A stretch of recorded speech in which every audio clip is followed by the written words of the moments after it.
A group of prestigious nobles from House Castrain presents an elegant and united front. The second son of House Castrain, Lysiancis, is formally introduced with an intense gaze. The third son, Rasper, smiles warmly, projecting an innocent yet calculated charm. Nobles in the crowd express deep admiration for the strength of House Castrain. The guests praise the incredible and commanding presence of the young Castrain lords.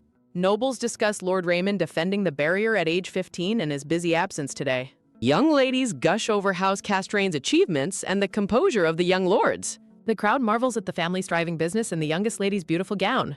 Vivi smiles brightly, basking in the praise and admiration of the gathered guests. The narrative shifts focus to the young duke's fiancée, the imperial princess.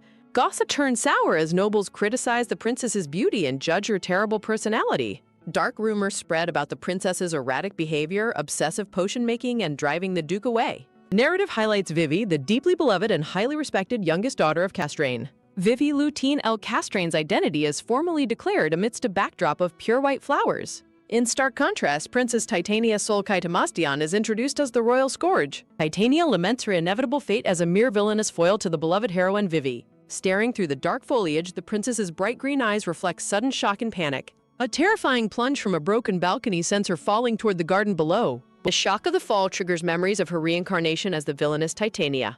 An ominous darkness swallows her, cementing her doom as the story's designated villainess. The novel's lore reveals the imperial family's secondary role as a constant nuisance to the heroine. House Castrain protects the realm from demonic beasts boasting power that eclipses the imperial throne. By controlling the lucrative trade of beast cores, the dukedom amassed unprecedented, overwhelming wealth. Desperate to keep Castrain in check, the imperial family sought to bind the powerful household. The royalty devised a plan to force the talented Raymond into a political engagement. House Castrain accepted the forced union under pressure, harboring deep resentment in secret. An unexpected complication disrupts the political arrangement as the princess begins spying on them. The major variable is the princess developing a wild, unhealthy obsession with her new fiancé. Titania attributes her tragic disposition to the painful history of her late birth mother. Her mother was forced to marry the emperor and was ultimately murdered by a lover's subordinate. Grief-stricken by the tragic news, the pregnant mother went into shock and gave birth prematurely. The emperor quickly abandoned her mother, leaving her forgotten in favor of the first empress. Neglected and ignored, Titania naturally fell out of favor with the cold imperial family. Deprived of love, she desperately chased her fiancé, throwing tantrums to monopolize his attention. She resorted to insulting his noble family, utterly destroying her relationship with Raymond in the process. Reflecting on her past actions, she recognizes the sheer folly of her previous life. She bluntly admits that she was a complete fool before recovering her past memories. Recovering in her chambers, Titania sits quietly, nursing a bandaged head and contemplating her fate. Titania laments her past self's incredibly foolish actions, feeling like a completely different person. She deeply regrets her delayed awakening, realizing her future in-laws already despise her entirely. The princess despairs over the terrifying future, knowing she is destined for a dark end. Manipulated like a chess piece by the empress, she faces an inevitable, miserable execution. Following her mother's death, an anxious Titania was easily manipulated by the first empress's whispers. The empress fueled her paranoia with rumors of her looming, disgraceful, broken engagement. Driven to desperation by the rumors, Titania made the foolish decision to poison Vivi. In the original storyline, the desperate princess successfully slipped poison into Vivi's teacup. Her sloppy murder attempt was easily exposed, resulting in a disastrous and complete failure. Confronted by Raymond, she desperately tried to justify her horrific actions as an act of love. She begged for his affection with tears streaming down her face, meeting only absolute contempt. In a final fit of rage, she screamed at Raymond for treating her like a disgusting insect. A sharp blade is pressed to Princess Titania's neck as her fiancé coldly expresses relief that she finally understands. Looking down with golden eyes of pure contempt, Raymond admits this cold, harsh gaze is how he has always viewed her. Baby Titania shivers in her chair, muttering in fear as she gets chills remembering his terrifying cold gaze. Titania clutches herself in fear, wondering what madness drove her to chase such a cold-blooded, looming monster. A striking vision of the beloved heroine, Vivi, smiling radiantly amidst a backdrop of golden light. The elegant detail of Vivi's beautiful ribbon-accented gown highlights her status as the story's cherished darling. Startled by a sudden, resounding crash, Titania jumps in shock as the grand chamber doors are thrown open. The frantic maids rush in and haul the dazed princess out of her seat, demanding she stand up immediately. Maids drag the bewildered princess across her bedchamber, insisting there is no time to waste before getting dressed. Titania is left completely speechless when her maids reveal that her intimidating fiancé is already on his way.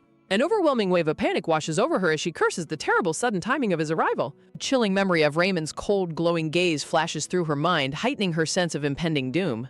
Titania swallows hard in sheer anxiety, desperately wishing she could escape this looming, terrifying reunion. As the maids demand why she is spacing out, Titania silently despairs, knowing she is doomed if the plot continues. She laments her hopeless situation, knowing a despised villainess like her stands no chance against the beloved heroine, Vivi. A horrific vision of a blood-stained guillotine looms, representing the brutal execution that awaits her in the original plot. Titania's green eyes flare with sudden, fierce determination as she resolves to rewrite her tragic fate at all costs. Dream up set a grand escape plan, call off the engagement, secure gold, find a mansion, and live quietly. Regaining her composure, she tells herself that surviving her impending meeting with the Duke is her top priority. A sparkling fantasy of freedom fuels her resolve to escape the palace and live a glorious, luxury-filled life of leisure. Her daydream is shattered as the impatient maids snap her back to reality, urging her to hurry. The maids offer a mockingly sweet suggestion to call a priest, masking their manipulative intentions behind fake concern. Titania notes their hypocrisy, pointing out they never offered help until they realized the Duke was arriving. She sees through their transparent act, knowing they only want to hide her abuse from the powerful Duke Castraim. A painful memory of her bruised, neglected body highlights the quiet, cruel abuse she endured behind closed doors. She realizes the royalty fears the embarrassment if the Duke discovers his politically forced fiancé is bruised and broken. The looming figures of her servants symbolize the constant systemic cruelty and isolation Titania faced in the palace. She exposes the harsh truth that her entire staff consists of hostile spies working for her enemies. The servants deliberately manipulated her childhood isolation, knowing her mother would ignore any pleas for medical help. A sudden quiet click echoes as a cold, unfamiliar voice smoothly enters the tense conversation. The intimidating head maid smoothly offers to send a messenger to the Empress on the princess's behalf. Titania gasps in alarm, instantly recognizing the dangerous woman who has just stepped into her room. The cold, imposing figure of head maid Natalie is introduced as the first Empress's most dangerous spy. A dangerous, subtle smirk plays on Titania's lips as she realizes her enemies are playing their hand. She easily deduces Natalie's scheme to manipulate her into seeking aid from the deceptively merciful First Empress. Titania laments her past self's naive, trusting nature, which made her an incredibly easy target for manipulation. Standing tall, Titania proudly declares she will no longer play along as she plans to break the engagement. Titania tilts her head, innocently pointing out that a war hero like the Duke is well acquainted with injuries. She smugly decides to meet him unadorned, knowing her natural, injured beauty will make a striking impression. The maids panic and wildly protest her decision, while Natalie watches the defiance unfold with silent calculation. A breathtakingly pure and innocent close-up of Titania highlights her deceptively angelic appearance. Titania inwardly gloats, thoroughly enjoying the delicious karma of watching her manipulative servants squirm in panic. When a maid reminds her of her past vanity, Titania sharply counters by asking if she looks shameful. Titania throws a dramatic tantrum, accusing them of saying Raymond won't like her, sending the maids into hysterics. As the frantic maids sputter empty flattery, Titania silently rolls her eyes at their transparent, desperate damage control. Tuning out their frantic chatter, Titania calmly adjusts her gown with a smug, peaceful smile on her face. Grand doors are prepared as the formal announcement of Duke Raymond's arrival echoes through the chamber. Raymond sweeps into the room, exuding a commanding and impossibly cold aura in his gold-trimmed military uniform. A tense silence falls over the chamber as Raymond's golden gaze sweeps the room with quiet intensity. The estranged fiancé finally comes face-to-face with the princess, met only by her surprisingly calm, unwavering gaze. Sitting silently in her simple white gown, Titania stares ahead with a melancholic expression. Looking away coldly, Raymond dismisses the news of Titania's condition as a complete lie. Cassian mocks the royal family's fragility, prompting Raymond to warn him while dryly explaining how such a fall could cause a coma. Cassian claims she is exaggerating to gain attention, which Raymond agrees fits the imperial family's history of deception. A stern warning echoes from the past, advising never to show any weakness. Raymond's father warns him that the forced engagement is a trap, instructing him to play along until adulthood. Staring ahead with determined golden eyes, the young heir obediently accepts his father's command. During their first meeting, the young princess curiously asks if he is indeed Raymond. Raymond recalls that 5-year-old Titania was exceptionally beautiful during their very first meeting. The young boy blushes slightly, taken aback by the young princess's pure appearance. Raymond reflects that he wouldn't despise her if she had remained like their first meeting. Titania breaks down in tears, desperately asking why she cannot be his favorite. As Titania tearfully questions his distance, Raymond looks down at her with silent indifference. Raymond recalls dancing with a vassal's daughter, expecting the princess's usual angry, jealous reaction. Titania weeps bitterly, her face red and tear-stained from intense feelings of rejection.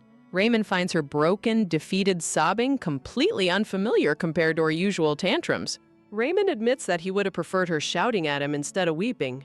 Although he pitied her, Raymond knew his duties prevented him from offering any comfort. Raymond reminds himself of his heavy, inescapable responsibilities as the next duke. His aging father was growing weaker, leaving the burden of the household to Raymond. With inexperienced younger siblings, Raymond alone had to shoulder the massive family and northern responsibilities. Guarding a secret bloodline secret, Raymond resolves that he can never grow close to Titania. The young duke-to-be firmly resolves never to let Titania become his top priority. Arriving at the palace, Raymond expects Titania to merely throw another childish, demanding tantrum. Raymond assumes her injury as an excuse to parade in full regalia and make demands. Raymond is startled when Titania calmly welcomes him into her chambers without her usual dramatics. Raymond is stunned to see Titania dressed simply in a plain, unadorned white gown. Cassian is bewildered by her simple dress, questioning if this is a new attention-seeking tactic. Deeply shocked by her serene transformation, Raymond stands speechless as she addresses him calmly. Titania politely requests that Raymond dismiss his aides so they can speak in private.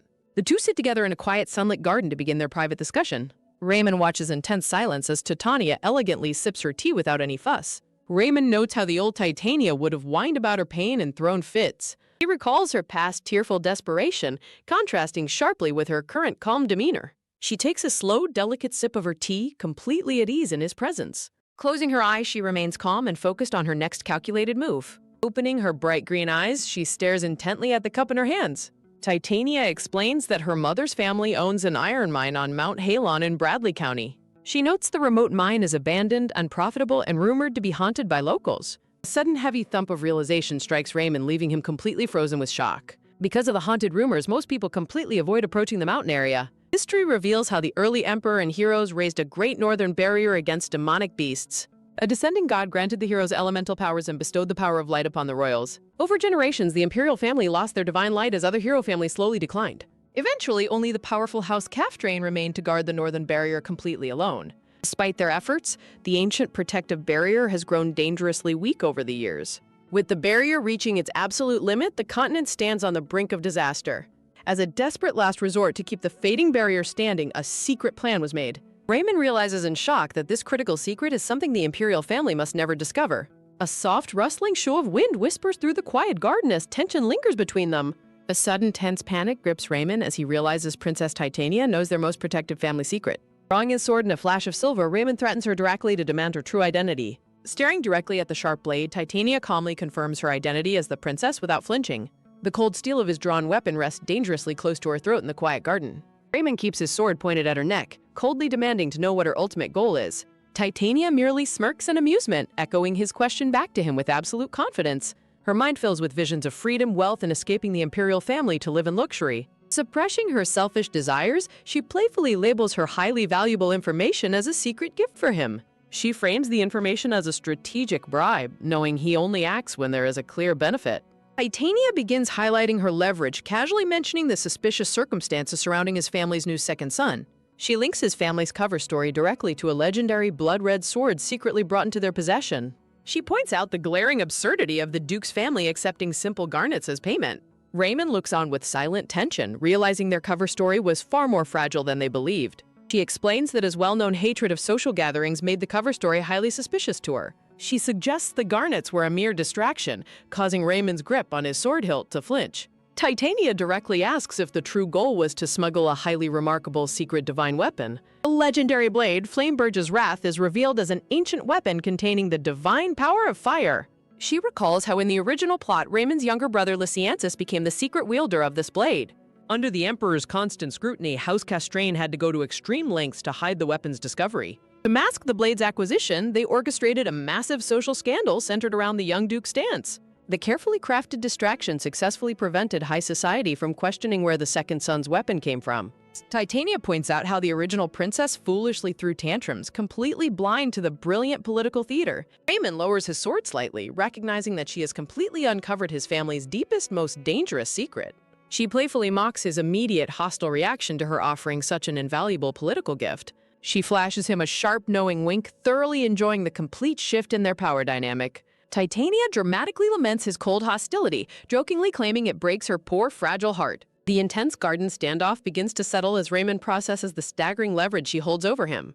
Acknowledging his lack of options, Rellin sheathes his sword and begrudgingly admits he went too far. He demands to know who she truly is, unable to believe the infamous idiot princess possesses such intellect. She playfully suggests he inspect the massive tree near her balcony if he wants to understand her change. Titania dryly explains that hitting her head against that very tree gave her a brand new perspective. She silently reflects on the absolute absurdity of her transmigration, literally dying and returning as someone else. She briefly imagines his reaction if she actually told him the truth about her past life. She quickly dismisses the fantasy, knowing she could never openly admit to being a transmigrated soul. Raymond shifts his stance, realizing she kept this critical secret safe because she wants to strike a deal. Titania looks up in mild surprise as Raymond deduces that her silence is tied to a specific bargain. He realizes she is offering a trade, secretly handing over vital information in exchange for his family's help. Staring at her with intense golden eyes, Raymond directly asks what she wants from his family in return. Titania calmly points out that the entire staff of her Rose Palace is completely untrustworthy and lacking. In a dramatic gesture, she lets her teacup slip from her fingers as she states her initial demand. The fine porcelain teacup shatters against the stone floor, emphasizing the gravity of her bold request. Staring at her reflection in the spilled tea, she specifies her need for allies capable of both saving and killing. The scene shifts to the palace corridors where rumors of the princess's madness spread among the staff. Back inside, Cassian yells in complete disbelief upon hearing that her drastic personality change came from a tree. Cassian scratches his head in utter bewilderment, struggling to comprehend the bizarre turn of events. Raymond silently recalls her precise request for a loyal knight and a loyal maid from his household. He ponders her chilling demand for people who are capable of taking lives as well as saving them. Cassian suggests that her entire past persona of an idiot princess might have been a calculated act. Raymond counters by explaining that even with a weakened bloodline, members of the imperial family cannot fake such magic. Staring ahead with deep, calculating olden eyes, Raymond remains deeply troubled by the mystery of her sudden transformation. Titania explains that their engagement and mutual secrets make a strategic alliance highly beneficial for both parties. Standing in the garden, Titania calmly proposes they avoid becoming enemies. Raymond eyes her suspiciously, demanding to know if she intends to exploit his family. Titania offers a sly, knowing smile instead of giving him a direct answer. She prefers to view their strategic arrangement as a matter of mutual benefit. Raymond looks down in silent contemplation, processing her surprisingly mature and calculated proposal. Raymond questions if the princess's intense past declarations of love were actually fake. Titania stops to address and clear up a major misunderstanding between them. She reassures him with a bright smile that she has no intention of forcing their marriage. Raymond remains silent, unable to reconcile her sudden indifference with her past behavior. Raymond decides he must consult his father, catching his bewildered aide completely off guard. Raymond walks away, resolving that this critical matter is too big to decide alone. His thoughts are suddenly interrupted by a loud, shocking crash echoing through the mansion. A terrified shriek of "Kia!" rings out as someone begs the princess to stop. Raymond suddenly remembers her parting warning just as the chaotic noises grow louder. Titania lifts a heavy wooden table over her head, preparing to smash it. Her warning to not be too shocked echoes over the unfolding madness. With a dark, crazed expression, Titania violently throws the furniture to the ground.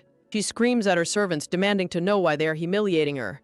Her terrified maids desperately plead with her to calm down and take the blame. Titania delights in the chaos, declaring that making a scene is her favorite hobby. "Yeah!" screams the maid as Titania violently hurls a heavy book at her. The bedroom is completely demolished as the weeping maids beg for mercy from afar. Titania acknowledges that her wild behavior makes her look entirely insane to outsiders. She coldly reminds herself that the servants brought this wrath upon themselves. The trembling maids stand in silent terror, fully aware of their own guilt. She laments how none of the servants ever spoke the truth about her fall. She remembers the Empress abandoning their tea time immediately upon hearing her son fall. A servant informs the injured princess that the Empress redirected her healer elsewhere. The neglected princess believed a severe injury would finally make her mother notice her. Knowing a fake or minor injury would be ignored, she contemplated something far worse. She convinced herself that falling from the second floor would guarantee her mother's attention. Gripping the cold railing, she repeatedly whispered to herself that everything would be fine. Crying in terror, she desperately hoped her mother would care just this once. A maid suddenly bursts onto the balcony, demanding to know what she is doing. Instead of showing concern, the maid harshly accuses the trembling princess of causing trouble. In her startled state, her bare feet slip onto the outer ledge. Under the sudden weight, the neglected cracked stone railing begins to break apart. The fragile railing completely collapses, sending the terrified princess plummeting straight down. She reflects on the absolute terror the young princess felt before falling. Titania tells her trembling maids they should be grateful she is only doing this. Titania demands her maids take responsibility for making her look shabby in front of Raymond. The maid quickly backpedals, frantically pleading with the princess to protect her health. Titania calls out the maid's sudden offer of sweet cocoa as highly suspicious. She realizes the servants are actively trying to make her behavior look worse. The maid loudly announces the sudden arrival of the first Empress Cleo. Titania remains completely unfazed, noting how quickly the Empress rushed to her palace. The Empress's sweet but fake greetings echo through the trashed royal bedchamber. First Empress Cleo smiles gracefully, expressing superficial relief at the princess's recovery. Titania reflects on Cleo's incredible manipulation skills and her tight grip on the Emperor. Titania politely attributes her recovery to the Empress's grace, while Cleo responds with superficial concern. Cleo gently pinches Titania's cheek, noting with mock affection that her face has grown fuller. Despite the gentle appearance, Titania internally shivers, noting how cold the Empress's touch truly is. Titania recalls how the Empress's attitude shifted completely after she successfully gave birth to her son. After facing infertility, Cleo decided to exploit Titania, demonstrating her calculated and cruel nature. Titania recalls Cleo's toxic hugs, which falsely reassured her that only Cleo could ever love her. Playing her submissive role, Titania anxiously asks if Raymond will think she is ugly now. Titania trails off with a fragile expression, pretending to be deeply insecure about her appearance. Titania notes that Cleo is incredibly quick on the uptake, always analyzing situations for her benefit. She realizes the Empress only visited because she heard rumors of the princess's unusual behavior. Cleo reminds her that true love should transcend any changes in physical appearance. Titania tearfully claims she expected Raymond to reassure her, especially given his time on grim battlefields. Titania internally notes that Cleo is trying to pry into her private conversation with Raymond. Cleo reassuringly explains that Raymond was likely just shocked to see her looking disheveled. Cleo holds her hand, explaining that her sudden messy appearance would naturally startle her fiancé. Cleo praises Raymond's maturity, noting he manages his household exceptionally well despite his youth. Cleo suggests Raymond is upset because Titania chose to test him instead of maintaining her dignity. Titania feigns guilt over testing Ramon, while silently noting how Cleo twists the situation. Titania reflects on how easily her younger self was manipulated by this wicked Empress. Titania asks what she should do to earn Raymond's forgiveness, prompting Cleo to ponder. Cleo suggests offering him a sincere gift, leaving Titania looking thoroughly confused. Cleo mentions a precious sword she recently acquired and intended for Prince Brian. Cleo offers to let Titania use the sword instead, prompting immediate internal suspicion from Titania.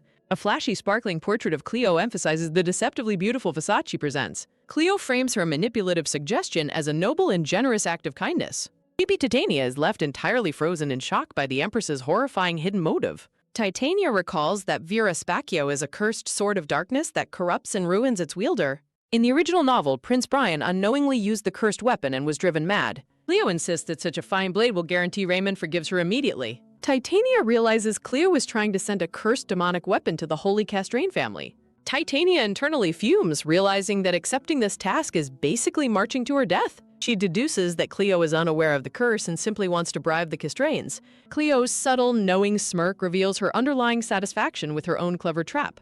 Cleo continues her pitch, offering an alternative plan to the quiet, calculating princess. Cleo asks if Titania would be willing to do a small favor for Prince Brian. Cleo proposes that Titania attend the dangerous Southern Offering Festival in Prince Brian's place. Cleo directly asks if she is willing to make the long trip this summer.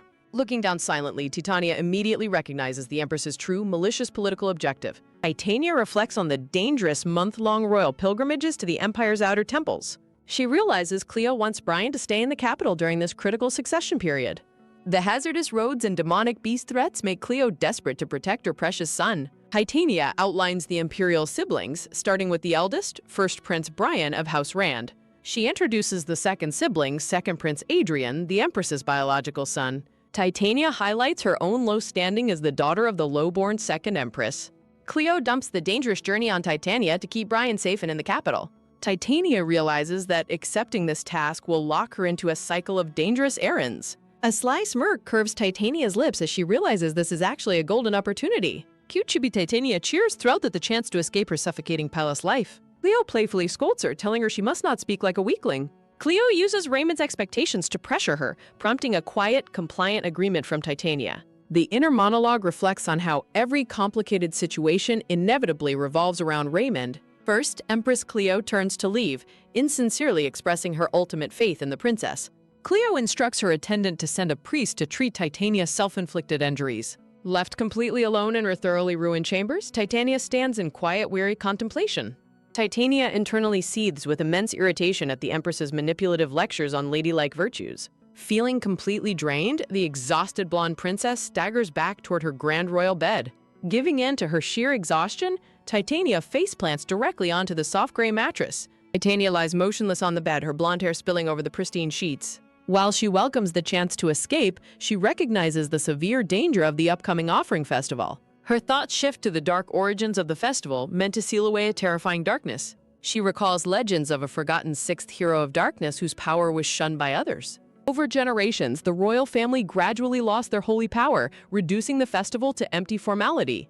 While other heroic bloodlines withered away, key families forged secret alliances to survive the trials. Only House Castrain preserved the original divine bloodline, retaining the potential to awaken incredible powers. The snowy cold northern fortress of House Castrain became the true front line against demonic beasts. Titania likens House Castrain's massive solo burden to a group project where everyone else has vanished. She shivers in dread, realizing this journey means staying at the dangerous Castrain estate for a week. The blonde princess rolls over on her large bed, wishing she could avoid the trip entirely. Looking up with absolute weariness, she laments her isolation and desperately wishes to go home. The scene transitions to the majestic, snow-dusted Castrain estate where a tense conversation is underway. Inside the study, Raymond stands before his father, questioning if his opinion is actually being sought. The discussion shifts to Raymond's secret visit to the mine to verify the legendary imperial crest. His father, House Lord Ordo Cassian L. Castron, sits calmly at his desk with a serious expression. Orto directly asks his son if he feared parental anger regarding the princess's potential lies. Raymond explains that his secrecy was merely an effort to prevent spreading unverified confusion. Orto probes deeper, questioning if Raymond is harboring unexpected feelings of guilt toward the princess. Raymond recalls a quiet moment with Titania, realizing his past assumptions about her might be wrong. Clasping his hands tightly behind his back, Raymond struggles to articulate his complicated inner turmoil. A wide shot of the study highlights the heavy silence stretching between the father and son. Orto points out the immense political risk of infiltrating a mine owned by the Emperor's loyalist. Raymond bows his head in sincere apology as his father reprimands him for acting so uncharacteristically rash. Orto observes that Princess Titania must have appeared very different to make Raymond lose his composure. Raymond remains dead silent, his golden eyes wide with quiet shock at his father's perception. Orto gazes intently at his son, analyzing the subtle cracks in the young man's stoic facade. The veteran lord notes with surprise that his normally unshakable wooden son is finally showing emotional wavering. Ordo reflects on the heavy chained burdens of reality that Raymond silently took upon his young shoulders. Remembers how Raymond always ignored temptations and distractions to focus solely on his duty. A flashback shows the red-haired aide and others looking in shock at the authentic imperial crest. Rumors spread quickly among the estate's staff, gossiping about the princess's sudden madness and her obsession. Ordo leans over his desk, skeptically reasoning that people raised in gilded cages rarely change so easily. He considers how a dismissive warning would normally cause Raymond to suppress his feelings entirely.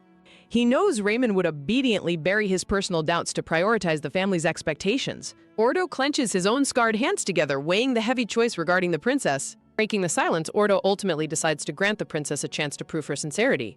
Orto's sharp golden eyes narrow, reflecting his deep, calculated resolve. Raymond listens quietly to his father's final decision under the warm glow of the study. Later that night, Ordo sits alone in his dim study, enveloped in heavy silence. He looks down, gently clutching a glowing golden locket that holds deep personal meaning. He vividly recalls a painful past memory of parting with a beloved red-haired woman for duty. He murmurs the word duty, a bitter reminder of the personal sacrifices required of his bloodline. The heavy burden of his duty leaves absolutely no room in his heart for love. He reflects that he wanted Raymond, his chosen successor, to select a safe partner. He desperately prayed that Raymond's partner would not be the embodiment of their greatest enemy. Despite his heavy political responsibilities, Raymond smiles with calm, quiet gentleness. Sitting in the quiet room, the Duke wonders how to handle his lingering regrets. The scene shifts as a warning reveals that Empress Cleo is already moving quickly. Empress Cleo has sent a priest to pressure Titania before she can refuse the invitation. As Titania sits at her table, a wooden branch suddenly pokes her annoyed cheek. Lysiansis stands directly over Titania, teasingly poking her cheek with the wooden twig. Grinning wildly, Lysiansis mockingly asks the princess if she has completely lost her mind. The Duke's records describe his eldest son Raymond's cool head and youngest son Rasper's intelligence. Unlike his brothers, the second son Lysiansis Castrain was known as a total menace. Rumors suggest it would be better if Lysiansis danced with noble women to distract from their family secrets. There is a simple, harsh reason why Raymond had to step into the spotlight instead. The painful truth is that Lysiansis's reputation among the nobility is completely ruined. Nobles whisper that Lysiansis recently burned down an entire banquet table on a rage. They mockingly gossip that even the great Duke cannot raise his children properly. Whispering nobles even question the background of Lysiansis's late mother, the Duchess. Walking through the palace corridors, Princess Titania constantly overheard these malicious rumors. Her thoughts are interrupted as the servant flinches in shock under a sudden cold glare. With a sudden rough quack, Lysantius aggressively grabs the terrified servant by his collar. This violent confrontation illustrates just how infamous and explosive Lysiancis's temper truly was. Seething with unbridled rage, Lysiancis violently threatens the trembling servant in the hallway. As the household stability began to crumble, Lysiancis went completely wild without restraint. There was only one single person in the family whom the wild youth actually respected. That respected figure was none other than his accomplished eldest brother, Raymond. To the loyal younger brother, a pathetic princess like Titania could never measure up to Raymond. While Raymond ignored her, Lysiancis took it upon himself to provoke her at every turn. Lysantis mockingly claims a training dummy would be far more useful to his brother than her. He casually voiced the cruel thoughts that the gossiping servants only dared to whisper. A dramatic question lingers over who could possibly deserve to stand beside the family's heir. Titania bitterly reflects that the emperor only coaxed her to endure Lysiancis's constant insults. Feeling like a convenient punching bag, she sits quietly while Lysianthus continues to poke her. Resolving to remain completely unaffected, she decides to ignore his childish attempts to provoke her. She chooses to focus entirely on her delicious dessert set to restore her mood. Annoyed by her sudden silence, Lysianthus loudly demands to know if she can hear him. Titania continues to wear a peaceful smile, completely committed to ignoring his annoying taunts. Grinning with irritation, Lysianthus asks if she is truly going to keep ignoring him. To force her attention, Lysianthus suddenly ignites the wooden twig directly in front of her. He holds the blazing branch over her head, smiling as the fire crackles loudly. Titania stares in utter shock and disbelief at the open flames inside her room. She finally snaps, furiously screaming at him for playing with a dangerous fire indoors. He sarcastically notes that the heat is nice and toasty as she gapes in anger.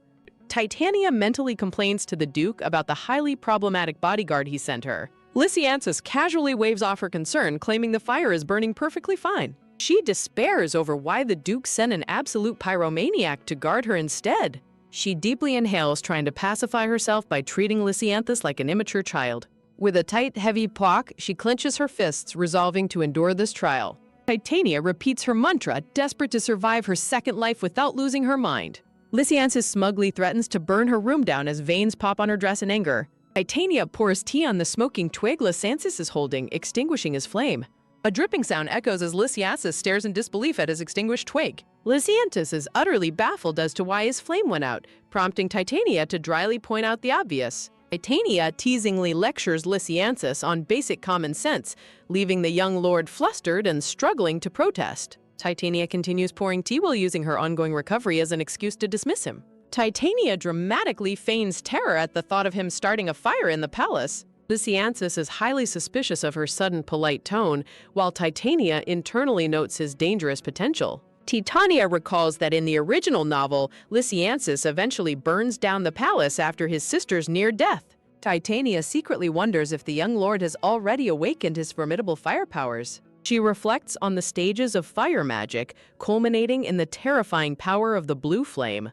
Titania takes a slow sip, questioning why such immense destructive power belongs to Lysianthus. With a sharp clink, Titania sets down her teacup to address the real issue at hand. Titania directly questions if Lysiastus was sent by the Duke to spy on her sanity, which he weakly denies. Titania jokingly accuses him of testing palace ignition sites, causing Lysianthus to loudly defend himself. Titania teasingly points out his recent threat to burn the room, leaving Lysianthus visibly guilty.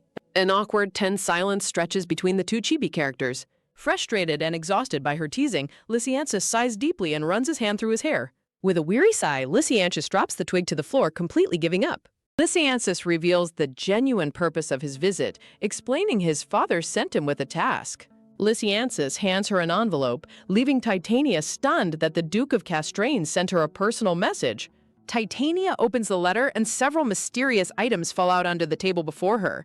Titania's green eyes widen in shock as she realizes the significance of the objects. She identifies a VIP membership to an information guild, a knight's insignia, and a poison-detecting ring. Next to the artifacts lies a final crucial item, a handwritten letter. Titania realizes the Duke of Castrain has sent her a direct personal letter. She recalls her request for reliable associates in exchange for returning the Imperial crest. She deciphers the Duke's offerings, recognizing the VIP card connects her to an elite information network. The knight's badge signals a skilled bodyguard will be assigned to protect her instead of Lysianthus. The poison-detecting ring suggests she will also receive an expert in medicine and poisons. Titania notices that the badge and ring are well worn, proving they are highly functional, proven items. She knows the practical Duke would never send useless items, contemplating his deeper message. Opening the letter, she reads the Duke's brief warning message stating he will be watching her. Duke's ominous warning echoes in Titania's mind, cementing the gravity of her situation. Lysianthus crosses his arms, expressing utter confusion over why his father would send such precious resources. Titania cryptically advises Lysianthus that he is better off not knowing his father's calculations. Tapping the information card on the table, Titania asks if he has further details to share. She presses for the specifics, asking how and when her new helpers will arrive. Lysianthus flinches slightly as Titania intelligently asks if the request fees are already fully covered. Surprised by her knowledge, Lysianthus explains the helpers will approach her within a week, fully paid. Titania smiles quietly, realizing the trade was incredibly favorable since the crest was useless to her anyway. Titania reflects that keeping a legendary artifact would only attract unwanted royal attention and danger.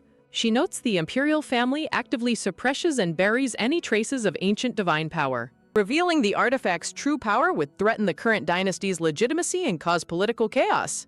Titania vividly imagines being executed for treason if she tried to claim the artifact's power herself. Furthermore, she acknowledges her own inability to control the divine power of light anyway. Though royals can theoretically awaken divine power, she knows she is far too old to start. She decides to frame her gift as support for the northern borders, despite the Duke's suspicion. Titania tells Lysianthus to inform his father that the Emperor merely gave her the crest as a toy. Lysianthus is left completely speechless by her casual and audaciously dismissive explanation of the relic.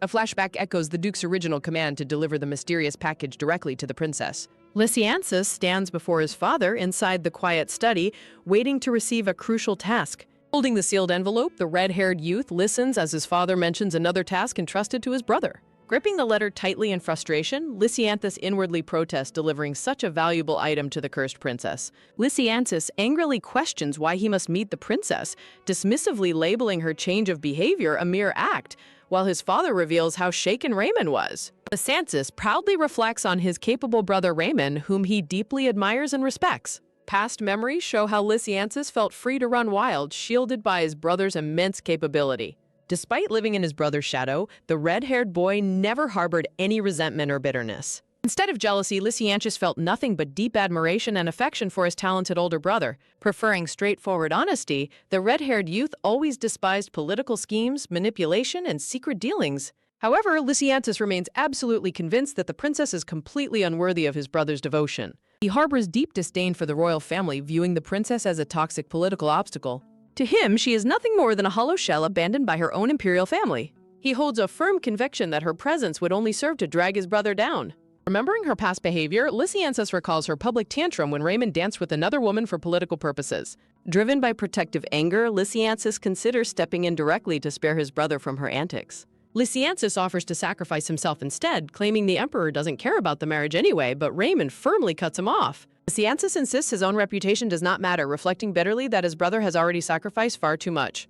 Raymond calmly reminds his hot-headed brother that the princess remains his responsibility until the engagement ends. Raymond dryly advises Lysianthus against suggesting mock marriage proposals without genuine feelings for the person. Lysianthus inwardly notes that his brother does not harbor any genuine romantic feelings for her either. His teeth grinding in frustration, Lysianthus realizes his brother only acts out of guilt, knowing her feelings are real. Recalling past clashes, Lysandius remembers mocking the princess's uselessness, sparking a furious argument about his brother's precious time. Mocking her anger, the red-haired youth confidently dares the fuming blonde princess to try and hit him. Outraged by his taunts, she lunges forward in a blind rage, only to trip and fall awkwardly. Lysianthus stands over her with a sarcastic grin, mocking her pathetic fall onto the floor. He feels nothing but smug satisfaction, thoroughly enjoying his cruel triumph over her. Watching her grovel, he scoffs at the absurd notion of such a pathetic girl marrying his brother. Believing her unchecked, Lysianthus resolved to personally put the arrogant, useless princess in her place. His ultimate goal was to torment her until she broke off the royal engagement herself. Returning to the present, Ordo notes that Raymond's shaken reaction suggests the princess's change might actually be genuine. Ordo commands his younger son to personally visit the princess and judge her current character. Though highly reluctant, Lysianthus begrudgingly accepts his father's command to go see the princess. Confident she is merely acting, he vows to provoke her until she exposes her usual nasty temper. He recalls walking into her chambers, expecting to find the same old volatile and spoiled princess.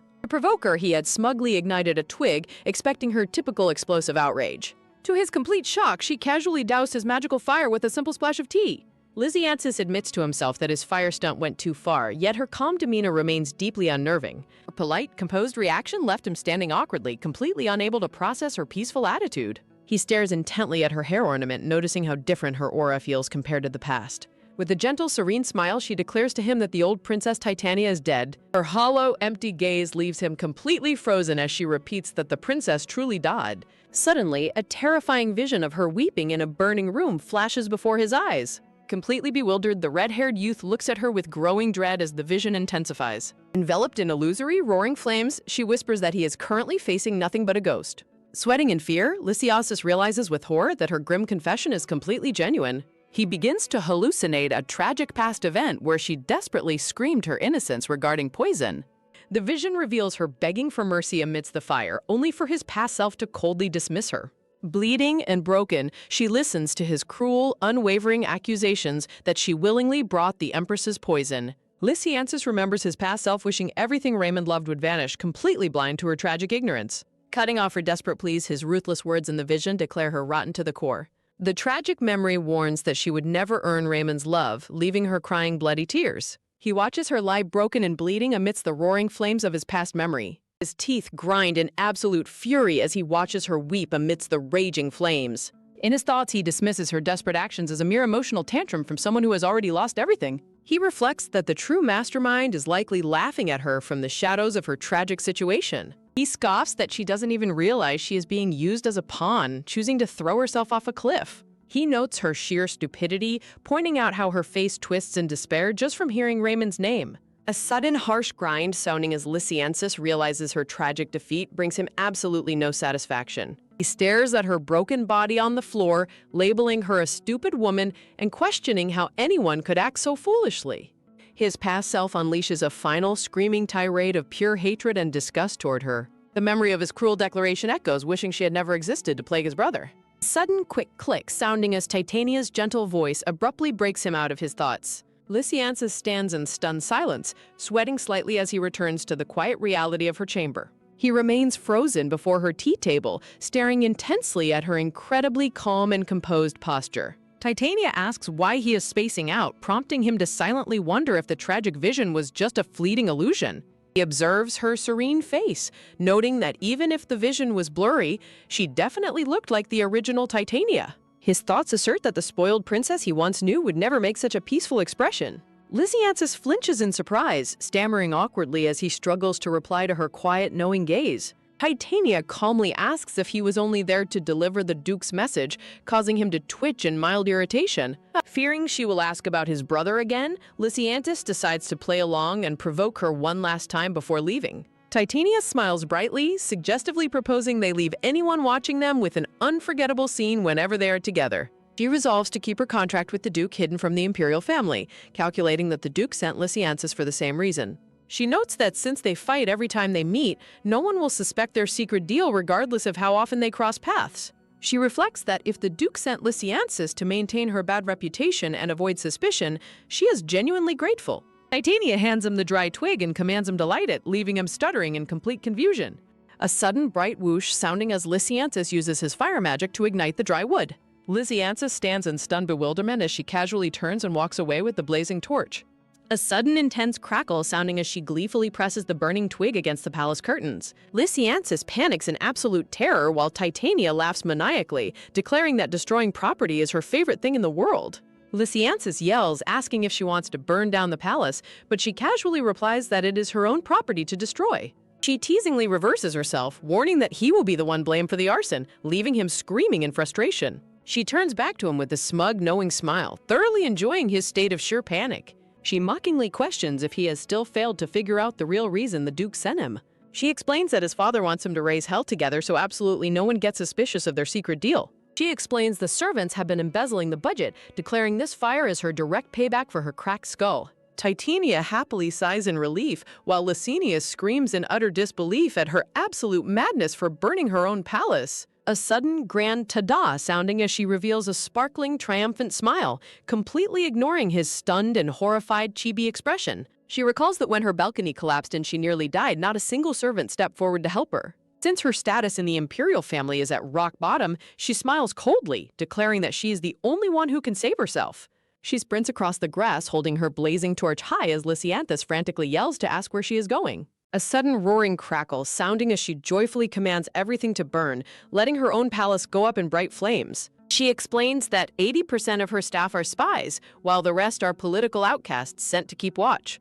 She notes that their failure and power struggles elsewhere does not mean they are good people, not even close. She accuses the gardeners of pocketing money by selling off expensive flower seeds and planting cheap evergreen weeds instead. She highlights how every single servant in the palace mistreated her and pocketed her budget without a shred of guilt. Her thoughts declare that she wants every corrupt member of her staff to suffer just like she did. Smiling brightly amidst the raging fire, she feels absolute satisfaction from taking direct revenge on her tormentors. Shouts of panic echo around the estate as the staff spots the fire, while Titania boldly marches forward with her blazing torch. Lysianthus screams at her to stop, thoroughly horrified by her utter disregard for her own safety. He grabs her arm to stop her, but she smiles softly, reassuring him that she has no intention of dying. Titania reflects that since she survived her recent balcony fall, no one would suspect her of arson, prompting her to take matters into her own hands to deal with the poorly maintained palace. Her slippered foot touches a piece of burning wood on the grass with a soft tap. Leaning in close, Titania whispers to the flustered Lysianthus, instructing him to ensure the builders include a secret escape route when they eventually rebuild her palace. She conspiratorially adds that the entire disaster will easily be chalked up as an accidental fire, leaving him in tense silence. Titania quickly puts on a delicate act, leaning weak and fragile against Lysianthus as the panicked palace staff rush toward them. A sudden sharp shove sounding as Lysianthus is abruptly pushed back, startled by her unexpected movement. The panicked servants loudly accuse Lysianthus of being a madman who tried to burn the princess alive just because he obtained a magical sword. Titania dramatically demands to be released, putting on a convincing show of fury while the worried maids desperately try to restrain her. A maid loudly reiterates that Lysianthus committed treason by setting fire to the royal palace and attempting to harm the princess. Titania screams to execute the traitorous youth, while Lysianthus wonders in complete disbelief what on earth they think he is. Lysianthus lets out a sudden, dry scoff, his expression shifting into a smug and knowing smirk. Titania quietly confirms his suspicion, while Lysianthus internally notes that she expects him to understand the true motive behind her chaotic performance. A sudden, metallic ring sounding as Lysianthus reaches for his hilt, quietly calling her a completely insane woman. Unleashing a massive wave of flames, Lysianthus loudly retorts that she is simply too incompetent to dodge, playing along by bringing up her insults about his magic. Amidst the servants' desperate pleas for peace, Lysianthus resolves in his thoughts to see how far the two of them can take this chaotic theatrical display. A sudden cheerful chirp sounding as two sparrows rest on a branch outside the quiet palace. The next morning, Titania yawns sleepily and stretches her arms high above her head after a long sleep. A sudden relaxed sigh sounding as she wakes up to a bright and fragrant new morning. Sitting up in bed, she happily reflects that her wild antics yesterday went perfectly according to her plan. She notes with complete satisfaction that almost the entirety of the Rose Palace was successfully reduced to ashes. Because of their terrible public reputations, the imperial family decided to quietly hush up the arson, with the emperor choosing not to bill the duke's family. Sudden triumphant hum sounding as the blonde princess celebrates her flawless victory on every front.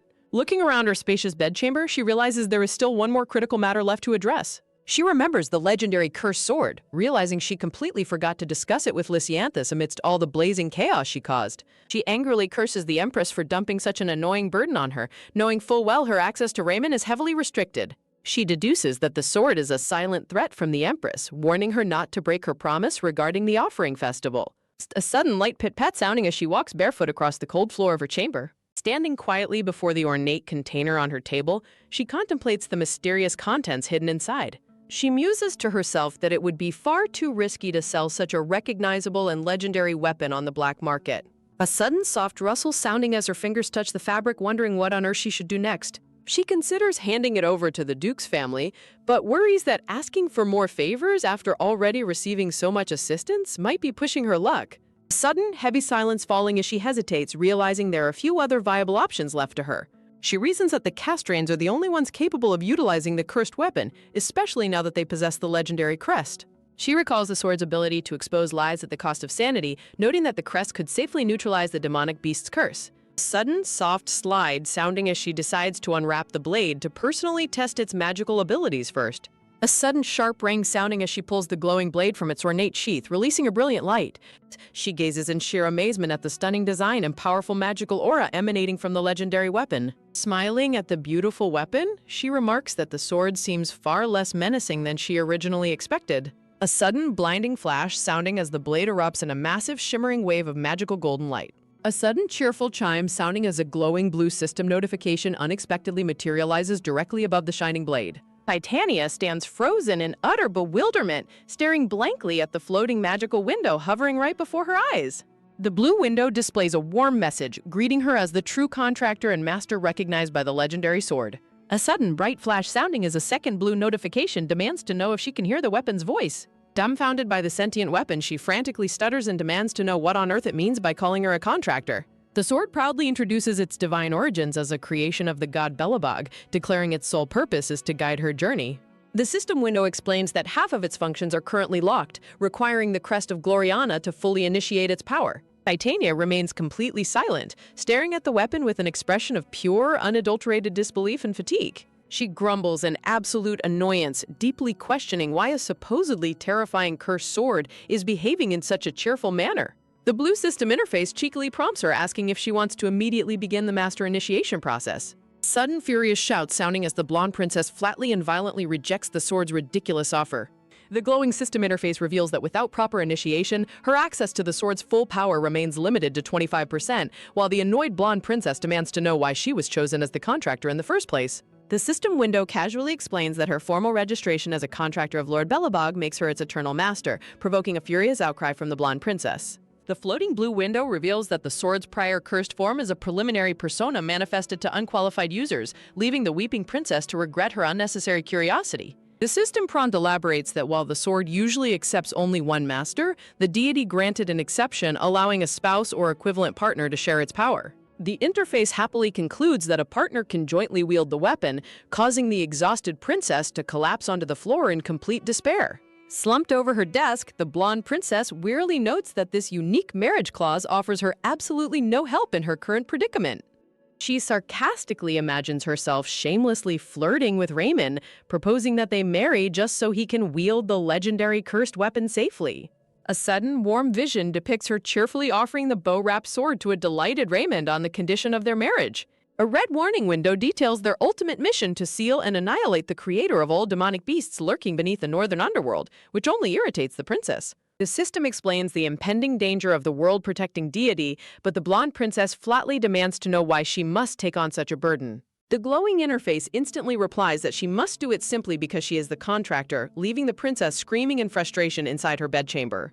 The blonde princess rants about the absurdity of saving the world, remembering that the original novel's protagonists handled everything without her intervention. Suddenly pausing in shock, the blonde princess's eyes widen as a chilling realization crosses her mind. She recalls her bizarre dream from yesterday, wondering if her encounter with a shapeless creature was actually the moment she accepted the contract. Sweating profusely with dizzy eyes, she panics over the terrifying possibility that she unwittingly signed the contract while fast asleep. Stunned, she asks the weapon when exactly this contract was forged, but the system denies her request due to her low security clearance. Intrigued, the blonde princess closely examines the sword's ornate hilt, asking for clarification on the master initiation process. The bright system screen illustrates that utilizing the crest of Gloriana will elevate her security level, granting her complete authority over the god's power. The blonde princess dryly complains about the overly complicated trial name, staring blankly at the weapon in her hand. The system clarifies that the trial is a mental simulation recreating the original barrier's erection, requiring her to complete it within her consciousness. Staring at the system's illustration of the first emperor posing grandly, the blonde princess reacts with complete disbelief. She remains frozen in a long, deadpan silence, staring blankly at the shining blade with a thoroughly unamused expression. The blonde princess flatly refuses to cooperate, declaring she will simply hand the cursed weapon over to the castrains, prompting the panicked sword to beg her not to give up. The interface desperately coaxes her by adding that she can face the challenge alongside allies representing the 5 elemental attributes. Her expression turning dark, the blonde princess bluntly informs the whimpering weapon that she has absolutely no friends, allies, or family to help her. Keeping a calm demeanor, she raises the golden blade and inquires about the penalty for failing the master initiation. The system hesitantly reveals that failure results in being permanently trapped in her subconscious, prompting the sweating princess to realize she would end up in a coma. Without hesitation, the blonde princess bids the sword a polite farewell and prepares to sheath it, ignoring the weapon's desperate attempts to reason with her. The glowing sword frantically begs her to wait, boasting about its versatility and impressive features to convince her to change her mind. Highlighting its functions, the system showcases its abilities to read emotions, navigate maps, and analyze demonic beasts, making the princess reconsider its usefulness. Despite acknowledging its helpful functions, she holds the golden weapon up, reflecting that it is still a tool that the castrains ultimately need. A sudden soft clack sounding as she sighs, wishing the novel's main cast had found the weapon first while the system glimmers in quiet confusion.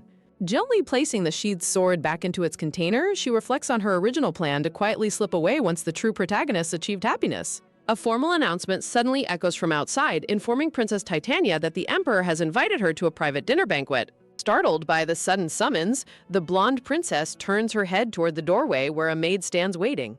Looking over her shoulder, she skeptically questions why the Emperor is suddenly reaching out to her now. She silently wonders if her father intends to lecture her regarding the chaotic incident with Lysianthus. Walking away, she bitterly reflects that if the Emperor had shown any concern earlier, her character's reputation wouldn't have been so thoroughly ruined. A sudden low creak sounding as the heavy double doors swing open, and Princess Titania is formally announced as she steps inside. Stepping into the grand dining hall, she observes the imperial family gathered around a long table laden with a lavish feast. Sitting at the head of the table, the bearded emperor sternly notes her late arrival. Looking down at her family, she quickly corrects her greeting to a formal address, while the emperor chuckles, teasingly asking if her near-death experience made her more mature. The emperor warmly tells her to call him father as always, forcing her to flash a bright, fake smile and comply. Internally, she fumes with rage, noting that he never once visited her while she was injured despite his current affectionate display. She narrows her eyes with deep cynicism, keeping her true thoughts carefully hidden from the rest of her family. She observes the Empress and her blonde brother sitting quietly, deducing that the Emperor is only being lenient to avoid making a scene before them. She notices an empty seat next to her dark-haired sister, realizing that the first prince has not yet arrived. As she quietly takes her seat, she reasons that her father is letting her tardiness slide only because scolding her would require scolding the absent prince as well.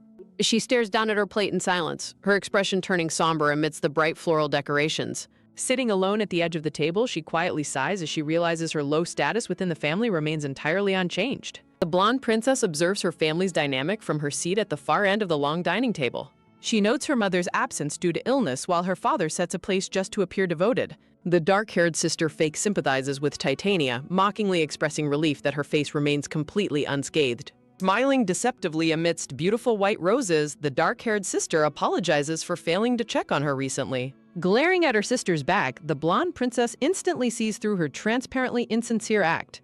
A soft flashback depicts a warm embrace between a dark-haired woman and her young blonde daughter. Blonde princess turns somber, dreading the looming necessity of volunteering for the upcoming offering festival. The blonde prince calmly sips his tea while keeping his sharp green eyes intensely fixed on her. She realizes her unusually quiet demeanor must be confusing him since she would normally throw a massive tantrum. Looking down at the table, she decides she must play along and act the part expected of her. Clearing her throat in a cute manner, she mentally prepares to put on an elaborate performance. Clutching her dress tightly, she resolves to force herself to cry by recalling her life's most miserable moments.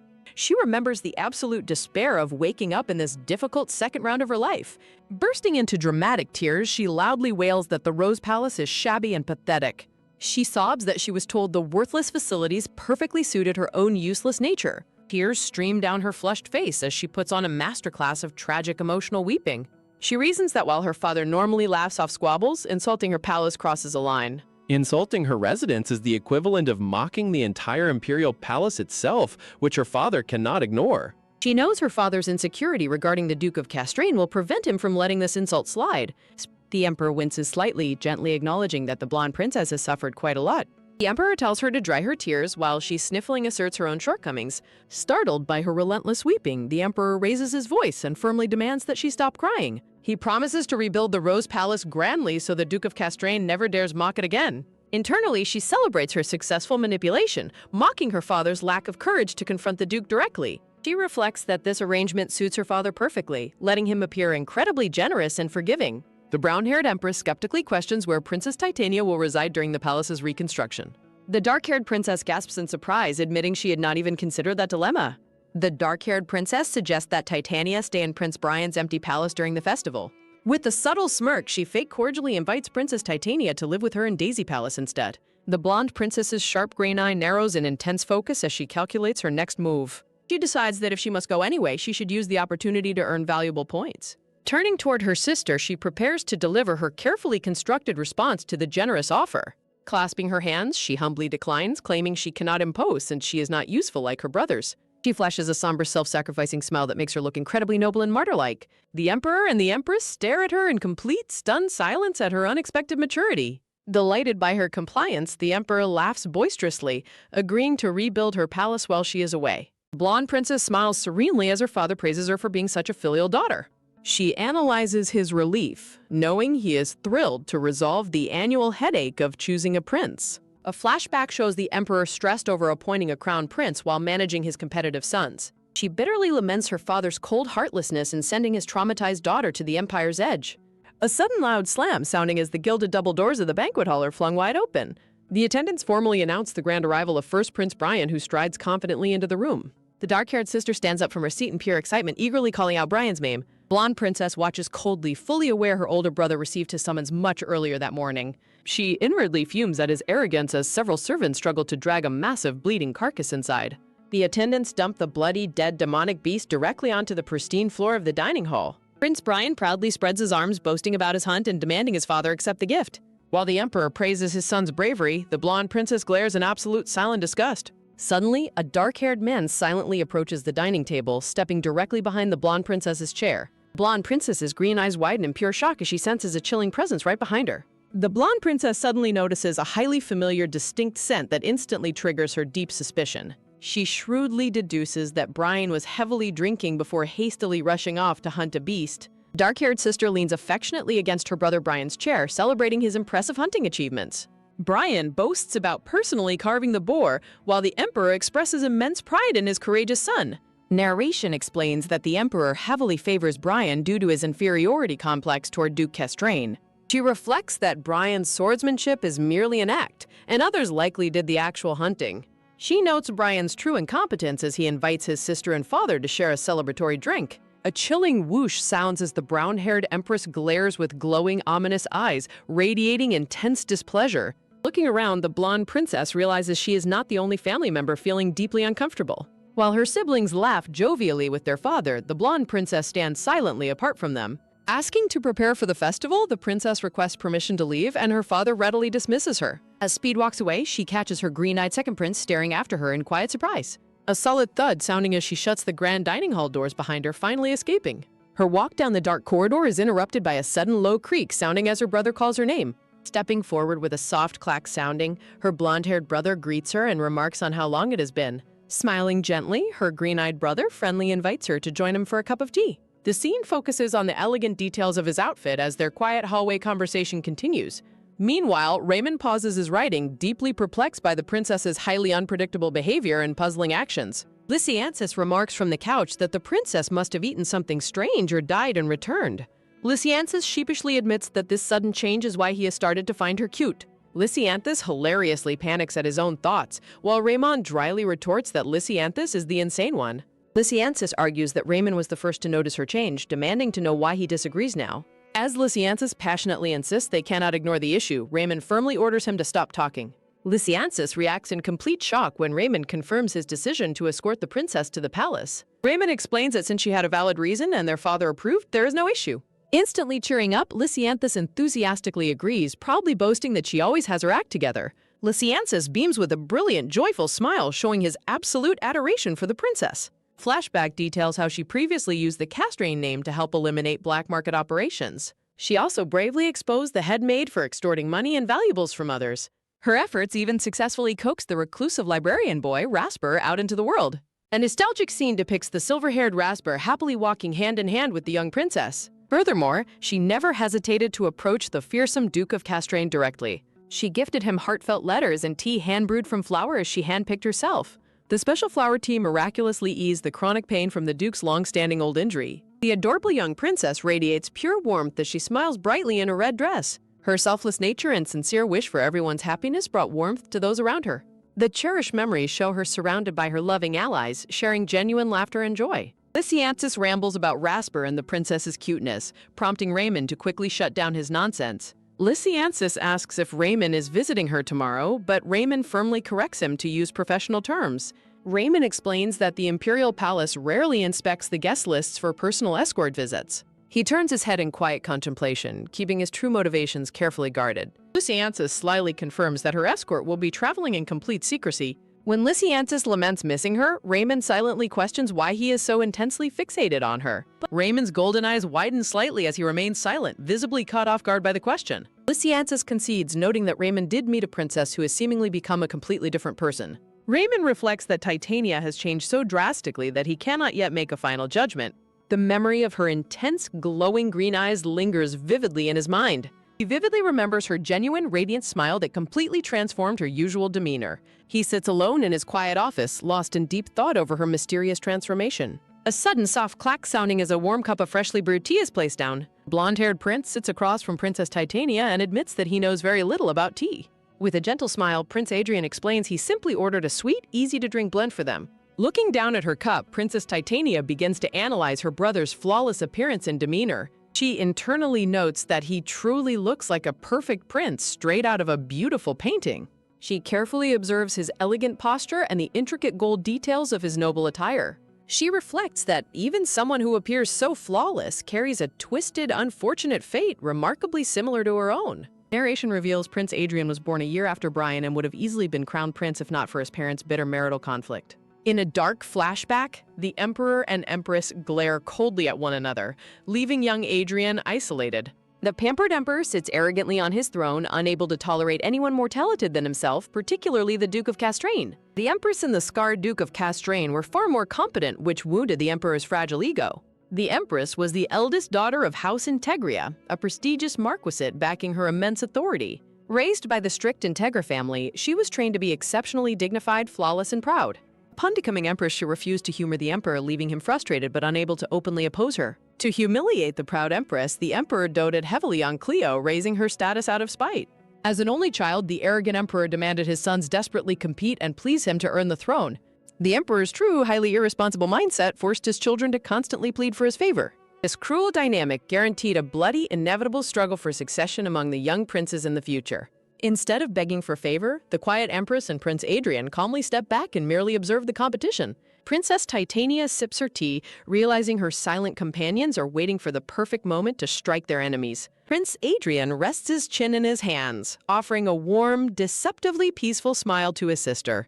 Prince Adrian gently breaks the silence, asking his sister how she likes the tea he ordered. She notes that Adrian, who possesses superior skill and intellect over Brian, never wastes time on trivial matters. In the past, Titania's insignificant presence had never caught her formidable older brother's calculating attention.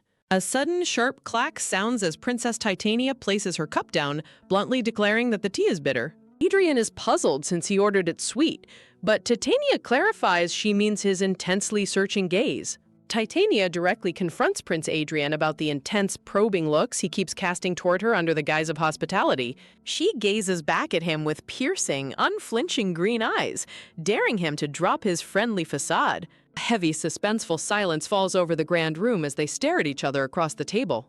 Titania decides to stop pretending to be a fool, recognizing her brother's high intelligence. She bluntly demands to know the real reason he requested to meet with her in private. Titania mocks the idea that he would offer predictable, empty platitudes about her health or misfortune.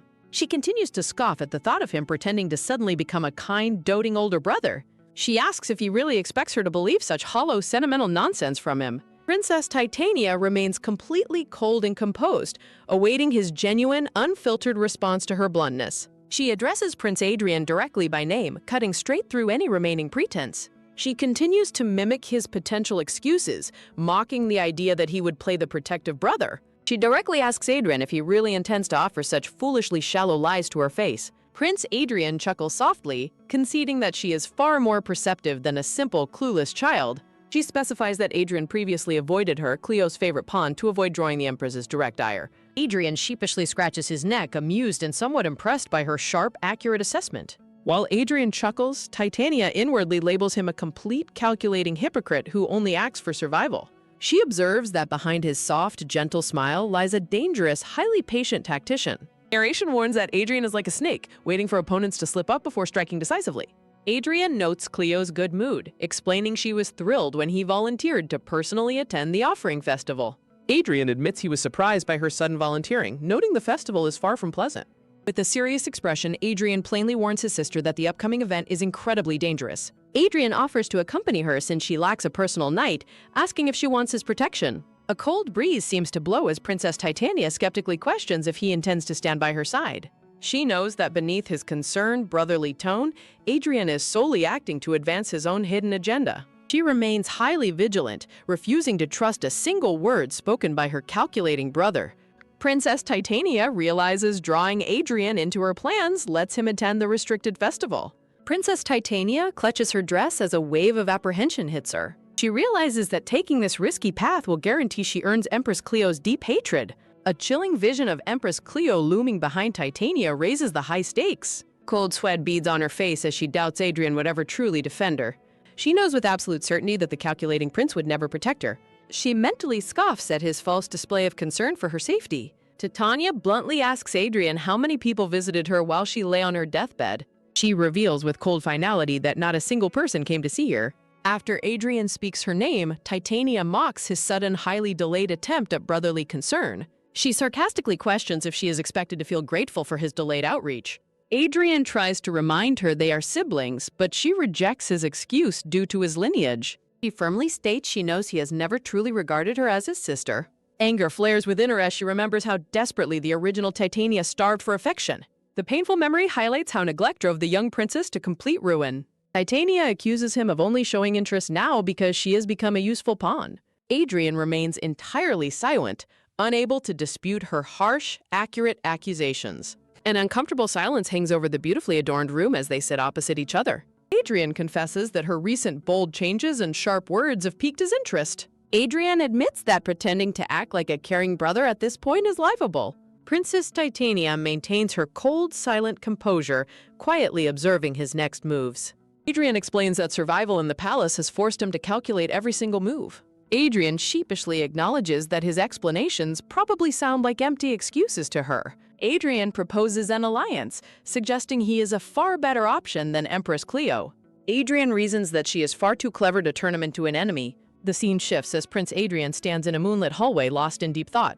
His mother, the dark-haired empress, suddenly appears, questioning his intense interest in the princess. The dark-haired empress warns that interfering with Cleo's favorite plaything could prove highly dangerous. Adrian reminds his mother of her own grim description of the palace's corrupt residents. An intense, heavy silence falls between them as they look out the massive window. She quietly concedes, validating his grim outlook on the royalty surrounding them. She bitterly reflects on the useless, prideful nobles and the equally corrupt emperor. She recalls her futile past attempts to understand and change her arrogant husband. She remembers the painful humiliation when the emperor publicly mocked her proud family. Witnessing her respected father forced to kneel shattered whatever remaining faith she had. She swore to raise Adrian to be far superior to the petty, arrogant ruler. She resolved to stain her own hands with disgrace to ensure his ultimate triumph. The mother-son bond was forged in shared pain and a joint vow of ambition. Her bitter focus made it easy to completely ignore the lonely princess. Adrian notes how easily everyone abandoned her, especially her own uncaring parents. Prince Adrian assures his mother that he is fully aware of their precarious situation. She sadly observes that he hates becoming like the very monsters they fight. She gently takes his hands, indicating the small step is within their power.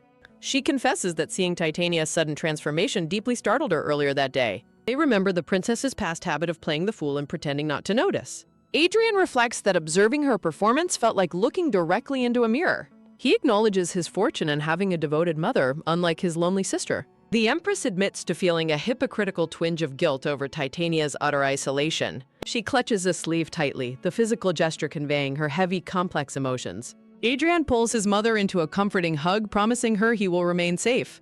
The dark-haired Empress and Prince Adrian embrace as she remarks on the princess's surprising sharpness. The scene shifts to the bright, grand setting of the Imperial Palace's royal family library. Princess Titania lets out a tired yawn as she begins her search through the books. Princess Titania rests her chin on her hand, unimpressed by the selection in the library. She sits at her desk, sighing that she also hoped to look up the emoji sword. Titania's expression softens into quiet contemplation as she reflects on her current path. She recalls her bizarre encounter when a strange sword suddenly appeared to propose a contract. She remembers Prince Adrian approaching her to suggest they form a tactical alliance. She reasons that forming a temporary alliance with Adrian is better than playing the fool. Since she cannot confront Cleo directly, Adrian is her only option due to his restraint. Back in the library, Princess Titania quietly questions if she has chosen the right partner. Holding a book, Princess Titania walks down a grand, white-columned hallway in search of answers. She examines the book, disappointed by its long-winded explanations despite mentioning Gloriana. Her attention is drawn by a sudden, quick rustle sounding nearby in the silent corridor. She spots a young brown-haired girl with a braided ponytail running through the palace gardens. Titania peeks around a pillar in surprise as she watches the child run past. She is alarmed to see the young child running straight toward the forbidden maze garden. Narration reveals that a terrifying demonic beast is sealed directly beneath the maze garden. Historically, the first emperor used the power of light to train the beast to spare royalty. Without the power of light, the beast is now completely wild and out of control. Fortunately, the dangerous creature remains locked away unless someone descends into the lower level. Princess Titania wonders where the child's guardians are to let her wander around alone. Overcome with worry, Princess Titania decides to follow the young child into the garden. Titania watches from a distance as the energetic child playfully dashes ahead into the garden. A sharp click sounds as the child accidentally steps on a hidden floor mechanism. Both Titania and the child are startled as the ground suddenly shifts beneath them. A sudden loud scream echoes Kya as they lose their footing and plunge downward. Titania watches in absolute horror as the young child falls into a dark pit. Swearing under her breath, Princess Titania quickly leaps into the dark abyss after her. She holds onto her book tightly as she plunges down the deep magical shaft. An oppressive darkness closes in, leaving the princess highly disoriented by her sudden fall. Groaning in pain, Princess Titania slowly begins to stir on the cold ground. Sitting up, she realizes with dread that she has landed in the underground maze. She stands up, shocked that the hidden entrance mechanism was triggered so easily. Princess Titania anxiously scans her dark surroundings, carefully checking the area for any danger. A low, echoing hum resounds through the ancient stone-walled corridor as she proceeds forward. Clenching her dress, she admits to herself that the silent place is truly terrifying. She looks around anxiously, desperately wondering where the young girl Vivi could have gone. Princess Titania cautiously walks down the dimly lit, narrow stone corridor in search of Vivi. After walking for some time, she begins to understand the basic layout of the maze. She realizes the twisting paths are designed to funnel everything directly toward the center. Cold sweat beads on her face as she anxiously anticipates the immense danger lying ahead. She fears what monster is waiting for her inside the central chamber of the maze. She hesitates, stopping in her tracks as she stares deeply into the dark path ahead. Princess Titania nervously wonders if she should simply turn back and save her own life. She questions why she is risking her life to search for the young girl Vivi. She doubts her own motivations, wondering if she acts for peace or survival. She remembers that the beast might not even recognize her spare royal blood. A painful memory flashes of her past life where she died saving a child. She bitterly recalls how no one mourned her after her sudden, tragic sacrifice. With her heart pounding loudly, Princess Titania pauses anxiously in the oppressive darkness. Titania clenches her fist, reminding herself that the young girl is merely an innocent child. Titania reflects on Vivi's young age and how desperately the regressed child is struggling to survive. She bitterly acknowledges her role as a selfish villainess who exploited Vivi before abandoning her. She reminds herself that the young child was finally beginning to experience joy after endless struggles. Knowing that a tragic end would be too cruel, she resolves that she cannot simply abandon her. A sudden terrifying scream echoes through the dark maze, instantly shattering her thoughts and alarming her. Whipping around in sheer panic, Princess Titania desperately calls out the young girl's name. The young brown-haired girl trembles violently in absolute terror, tears welling in her eyes. A terrifying black-horned beast snarls menacingly, cornering the helpless, trembling child in the dark. To draw the beast's attention, Titania throws her book and fiercely shouts insults at the monster. The massive black beast turns its gaze toward Princess Titania, who stands resolutely before it. Princess Titania pants heavily, trying to maintain her composure as the terrifying creature stares her down. Staring in disbelief, the young girl recognizes the princess and wonders why she came to help. The colossal beast leans in close, menacingly sniffing the tensed princess in the dark corridor. The monstrous creature bears its sharp fangs, growling deeply as it stares down its target. Titania notices a subtle change, wondering if the beast is observing them differently than before. The imposing shadow of the horned wolf looms over them, prompting a gasp of shock. As the beast lunges aggressively, Princess Titania shields Vivi and screams a desperate refusal. Titania spreads her arms wide to block the beast, placing herself directly in harm's way. Staring into the monster's glowing eyes, a sudden realization strikes the brave princess. She recalls that the beast has been trained to spare members of the royal family. Looking back, she grimly concludes that the beast's hostility is directed solely at Vivi. Vivi trembles helplessly, tears streaming down her face as she watches the tense standoff. Steeling her resolve, Princess Titania prepares herself to make a highly reckless move. In a swift motion, the princess tightly grasps Vivi's small, trembling hand. Disregarding her own safety, Titania curses and pulls Vivi along in a desperate sprint to escape. Their frantic footsteps echo loudly down the brick hallway as they flee into the darkness. The relentless black beast chases them from above, its massive form gaining ground rapidly. Running hand in hand, they push forward as the snarling monster snaps at their heels. The horned wolf lunges forward, determined to catch its prey in the narrow passage. A sudden misstep causes one of them to lose their footing on the stone. An immense shadow falls over Vivi as she looks back in absolute crying horror. The predatory beast leaps through the air, ready to strike the helpless children down. Cold sweat pours down Titania's face as she senses the imminent attack from behind. Refusing to let Vivi be harmed, Titania screams out and shields the child with her body. The monster pounces fiercely, sending them crashing onto the hard stone floor together. A painful groan escapes her lips, a sharp claw slasher spilling crimson blood. Titania collapses onto the ground, completely shielding Vivi's body beneath her protective frame. Holding the child tightly in her arms, Titania refuses to let go despite her injuries. Struggling to breathe, she desperately tries to fight off the impending darkness. Exhausted and severely wounded, she realizes with dread that she can no longer run. Sobbing uncontrollably, Vivi begs the fading princess to wake up and stay with her. Tears stream down Vivi's face as she desperately clings to her wounded savior. Wincing in agony, Princess Titania struggles to stay conscious against the overwhelming pain. The colossal beast stands menacingly above them, its glowing eyes fixed on its prey. As the beast strikes again, Titania groans in pain while Vivi screams out in panic. She desperately wonders if the beast's protective light has faded, fearing they won't survive. Reassuring the crying girl, Titania softly hushes her, claiming she is fine and checking for injuries. The savage beast bites down brutally on her shoulder, wrenching a scream of pure agony. Vivi desperately begs Titania to stop, crying that she will die if she continues. Titania weakly smiles and insists she is fine, trying to soothe Vivi's panic. Vivi begs her to stop the bleeding, pleading for her to just give up. Titania gently asks for the child's name, and she tearfully reveals she is Vivi. Repeating Vivi's full name, Titania smiles warmly, recognizing the young girl's identity. Titania reflects on the immense suffering Vivi had to endure in her previous life. A poignant transition suggests that this new life holds a different fate for Vivi. Titania notices at a glance that Vivi is truly loved and protected in this lifetime. She senses the deep warmth and care that have filled the young girl's current life. Warm memories show Vivi happily surrounded by kind maids who lovingly styled her hair. Cupping Vivi's face, Titania gently promises that everything will be all right. Bathed in golden light, Titania holds Vivi in a tender, deeply protective embrace. The scene transitions to the original novel, describing the child as a precious treasure. Narration explains that Vivi is a regressed heroine with a hidden royal lineage. In her tragic first life, Vivi suffered through orphanage neglect and severe foster abuse. Ultimately used as a laboratory test subject, Vivi's past life ended in utter misery. Fortunately, Vivi was granted a second chance at life to change her grim fate. Backed by this second chance, Vivi confidently walked toward a much brighter future. She stands happily beside a tall, dark-haired gentleman who watches over her with a warm smile. Through her charm and sincerity, Vivi earned the complete trust of the noble household. She captured the hearts of her companions, enjoying a sunny, peaceful picnic on the grass. Vivi finally found genuine warmth and happiness, embraced by her new, loving family. In sharp contrast, a bleeding Titania laments her own bleak and lonely existence. Titania bitterly realizes that absolutely no one would mourn her if she died. Despite her crushing isolation, Titania quietly closes her eyes and accepts her fate. She recalls her original past life, standing proudly at graduation with her loving parents. Her parents fondly embrace her, promising to always stand by their precious daughter. Wrapped in her mother's warm, supportive hug, she had felt completely safe. The sweet memory of being genuinely loved brings a peaceful smile to her fading mind. Returning to the maze, Titania embraces Vivi, wishing for her to always be loved. Titania confides that her mother has been secretly drinking poison to protect her. She weakly explains her belief that her mother intends to hold on as long as possible.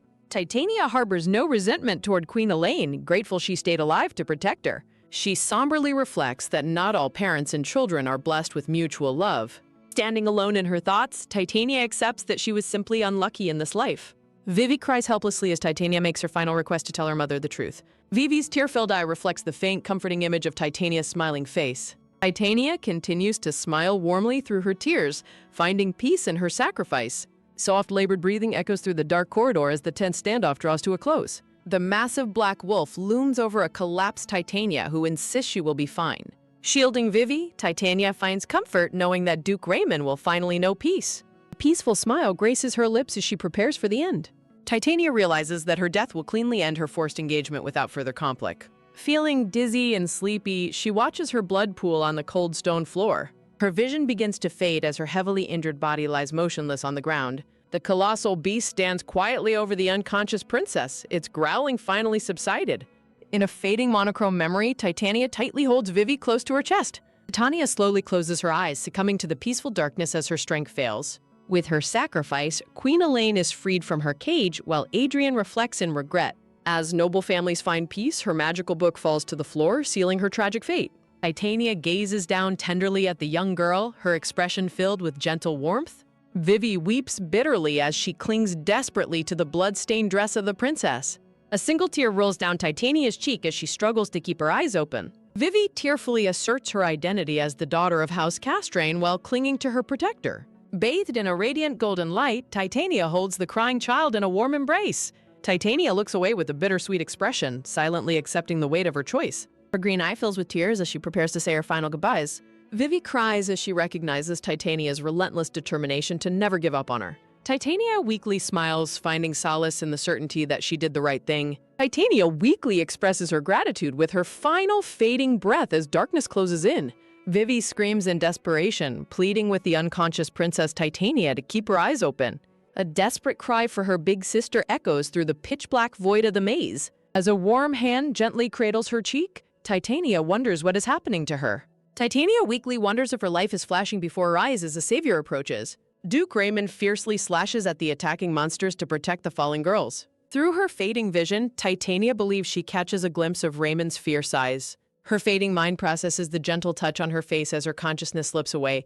A dark-haired knight rushes desperately through the corridor toward the injured princess and child. Raymond's intense yellow eyes flare with anger and determination in the dark maze. Vivi screams out for her big brother as she desperately clings to the unconscious princess. Raymond stands exhausted, holding his blood-stained sword after successfully driving away the beasts. Vivi weeps silently over the motionless princess, who remains completely unresponsive to her cries.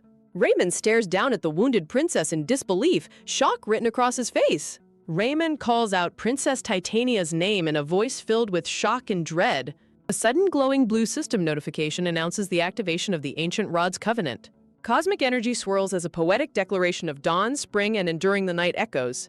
A mysterious, hooded figure of light speaks of the converging paths of life and death. The divine voice commands the dying soul to open her eyes within the cosmic realm. The divine entity reveals that her choice makes her the guiding light at daybreak. A glowing notification declares that the tragic death of the contractor Titania has been erased. The system begins to replay forgotten memories from the first world across a shimmering screen. In a past memory, a magical spirit appears before young Titania, promising to grant her wish. The cosmic entity asks the young girl if she wishes to turn back time. The spirit proposes making her the empress so all her enemies will bow before her. Alternatively, the magical being offers to make Raymond fall deeply in love with her. Young Titania remains completely silent, staring forward with a hollow and melancholic expression. Titania quietly inquires about the consequences of refusing to sign the magical covenant. The entity begins to warn her about the path she is considering choosing instead. Shaking with emotion, Titania tearfully requests that the spirit grant her true inner desire. Titania reflects on her deep envy of Vivi, who received Raymond's love and everyone's attention. Titania kneels alone in the darkness, surrounded by her deep-seated loneliness and sorrow. She questions if forced power and artificial love are truly what her heart desires. She begins to discover the simple, pure desire she had buried deep within herself. Her thoughts drift to her deepest longing as a peaceful memory of family unfolds. She tearfully confesses her simple wish to find and belong to a proper, loving family. Titania wishes to be genuinely loved by real parents and to walk a happier path. Tears stream down her face as she speaks her heart's truest, most vulnerable desire. She prays for a life that walks in the right, honest direction. The entity observes that finding genuine, unforced love is by no means a simple wish. The spirit warns her that finalizing the contract will permanently fix her existence in this world. The magical spirit explains that it cannot change or touch royal parents who aren't contractors. The spirit proposes sending her to another world temporarily to ease her suffering. In her past life, Titania would be born to good, loving parents and receive a proper education. Upon reaching her current age, she would return, erasing her existence in that temporary world. To complete the contract, Titania would eventually awaken back in her original past. The spirit warns her that she will no longer be her current self upon awakening. Shaking with emotion, Titania tearfully accepts the deal despite the risk of fractured memories. The magical spirit grants her final terms, marking the limit of its divine assistance. Surrounded by a glowing aura, the spirit formally offers to finalize their magical covenant. Closing her eyes, Titania softly whispers her consent to seal the binding contract. Witnessing Vivi's pure life helps Titania realize what genuine love looks like. She decides not to hold any bitterness toward this harsh and unforgiving world. As she drifts through the golden light, she takes full responsibility for her past actions. Titania resolves to start anew, hoping to learn how to love and be loved. She holds on to the hope that her second chance will lead to a better future. Ascending in a peaceful glow, she finally admits her regret over how she treated Raymond. Quiet peace settles over her as her consciousness drifts deeper into the light. The final, quiet apology, her past self's hourglass slips away into the void. She promises herself never to impose her shameless feelings upon him ever again. A blue system notification confirms that the playback of her forgotten memories has ended. Titania suddenly opens her eyes, gasping in shock as she returns to reality. Looking around at the bowing maids, Titania weakly questions her unfamiliar surroundings. Spotting the crying priest and maid, she bewilderedly asks who they are. Vivi faceplants straight onto the bed in a dramatic greeting. Well, that is one way to say good morning. Vivi tearfully expresses her immense relief that the princess has finally opened her eyes. Tears stream down young Vivi's face as she looks up at her savior. Clinging to her side, Vivi showers her with affection, expressing her deep concern. A soft cry escapes young Vivi as she buries her face into Titania's side. Titania is completely bewildered by how adorable yet strangely intense the young girl is. She privately wonders if Vivi's regressor nature makes her words feel surprisingly sharp. The panicked maids beg Titania to rest, promising to serve both of them wholeheartedly. Surveying the high-tech magic tools, Titania realizes Vivi spared no expense. At least her recovery is fully funded. She notes that her healed body feels exceptionally light thanks to high-level care. The high-ranking priest continues channeling a gentle, sparkling magic to fully restore her strength. An urgent shout echoes outside as someone realizes the princess is finally awake. The maids rush through the palace hall to deliver the wonderful news immediately. Squeezing her hand tightly, Vivi gazes up at the princess with profound gratitude. Suddenly, Raymond appears at the doorway, breathing heavily as he stares in disbelief. He stands frozen at the threshold, overwhelmed by the sight of her awake. A brief flashback shows Raymond sitting alone in his dark chamber, deeply despondent. His eyes are filled with heavy sorrow as he blames himself for her injuries. Panic-stricken voices call out to him, urging him not to take rash action. They frantically remind him of the strict rules guarding the imperial palace grounds. At the palace, Raymond demands a private audience while a guard tries to block him. When the guard refuses, Raymond coldly dismisses him, calling the guard the insolent wem. The guard flinches in sudden fear under the intense, menacing glare of the Duke. A sudden grip tightens on the guard's collar as Raymond fiercely asserts his authority. The guard falters backward, utterly terrified as the powerful heir steps right past him. Boom! The heavy double doors are forcefully thrown open as he strides inside. From a high angle, the Emperor sits silently on his grand throne as Raymond enters. Duke Raymond strides with heavy, purposeful steps toward the silent Emperor sitting on his high throne. Raymond formally addresses the Emperor, his voice carrying a calm but dangerous weight. The Emperor questions his intrusion, but Raymond sharply counters by demanding answers about a missing family member. Angered, the Emperor demands to know if Raymond treats the imperial palace like his own backyard. The Emperor insults Raymond's lawless father, but Raymond quickly retorts with a subtle threat. Raymond coldly notes that if his father were truly lawless, the palace would already be rubble. Refusing to back down, Raymond mocks his own lack of audacity while apologizing for causing trouble. The Emperor grits his teeth in silent fury, curse words escaping him as his composure slips. Gripping his throne tightly, the Emperor regrets deliberately delaying the search to exploit the situation. A dark presence looms as the realization dawns that even mild men defend their own. Raymond warns that a rumored failure to secure the palace hurts the Emperor's reputation most. The Emperor falls completely silent, absorbing the harsh reality of the young Duke's warning. Sensing the shifting tide, the Emperor tries to reassert control as another voice calls out. Stomping his foot, the Emperor fumes at being threatened by an insolent brat. Raymond stands shrouded in a menacing aura, his glowing eyes fixed on the imperial throne. Raymond firmly declares that despite his youth, his noble bloodline commands respect. A cold, sharp smirk cuts across Raymond's face as he delivers his final warning. He emphasizes his lineage, ready to do whatever it takes to protect his family. Raymond delivers a chilling final warning that no castrain ever permits their own to be taken. Sweeping his cape, Raymond turns away to search for the missing girls himself. The enraged Emperor cries out, frantically calling for his chief attendant to intervene. He screams for Raymond to be dragged out as the heavy door snaps shut. A soft voice suddenly calls out, causing Raymond to pause in surprise just outside. Raymond turns to find the second prince, Adrian, standing before him in the corridor. Prince Adrian greets him with a calm, pleasant smile that masks the gravity of the situation. Raymond is surprised by the sudden appearance of the reclusive second prince. Raymond questions his presence, knowing consorting with a castrain brings the prince no political advantage. Adrian hesitates briefly, looking away as he prepares to reveal a worrisome truth. Adrian delivers shocking news, revealing that his little sister, Princess Titania, has also gone missing. Blonde Prince confesses to having a deeply unsettling feeling about their sudden disappearance. Adrian formally requests the young Duke's assistance in finding Princess Titania as well. Urgent, rapid footsteps echo loudly through the labyrinthine stone corridors as the search begins. Armed with a sword, Raymond races desperately through the dark, torchlit stone maze. Raymond is filled with dread, praying his dark premonitions have nothing to do with Titania. He finally discovers young Vivi weeping helplessly over the bloody and motionless princess. Spotting his arrival, Vivi tearfully begs her big brother to save Princess Titania. Raymond urgently insists on summoning a priest, noting that Titania has lost far too much blood. A sudden jarring question crosses his mind as he realizes who he was truly worried about. Raymond kneels down in the pool of blood to lift the unconscious princess. He gently gathers the lifeless princess into his arms, lifting her from the cold floor. Titania's breathing is painfully faint and shallow as she slips deeper into unconsciousness. Raymond holds her close, his expression filled with a mixture of shock and deep concern. Carrying her through the dark maze, Raymond is horrified to feel how cold her body is. He grips her tightly, his panic rising as her weak heartbeat seems to fade away. A terrifying thought looms in the darkness as he fears she might already be dead. A shimmering vision of Titania in white reflects the sudden tragic emptiness of her potential death. In a hazy memory, he holds her limp body, desperately wishing for a different outcome. Suddenly, a faint twitch of movement from the unconscious princess catches Raymond's attention. Titania weakly opens her mouth, whispering a barely audible response to reassure him. With her final ounce of strength, she pleads with him to tend to Vivi first.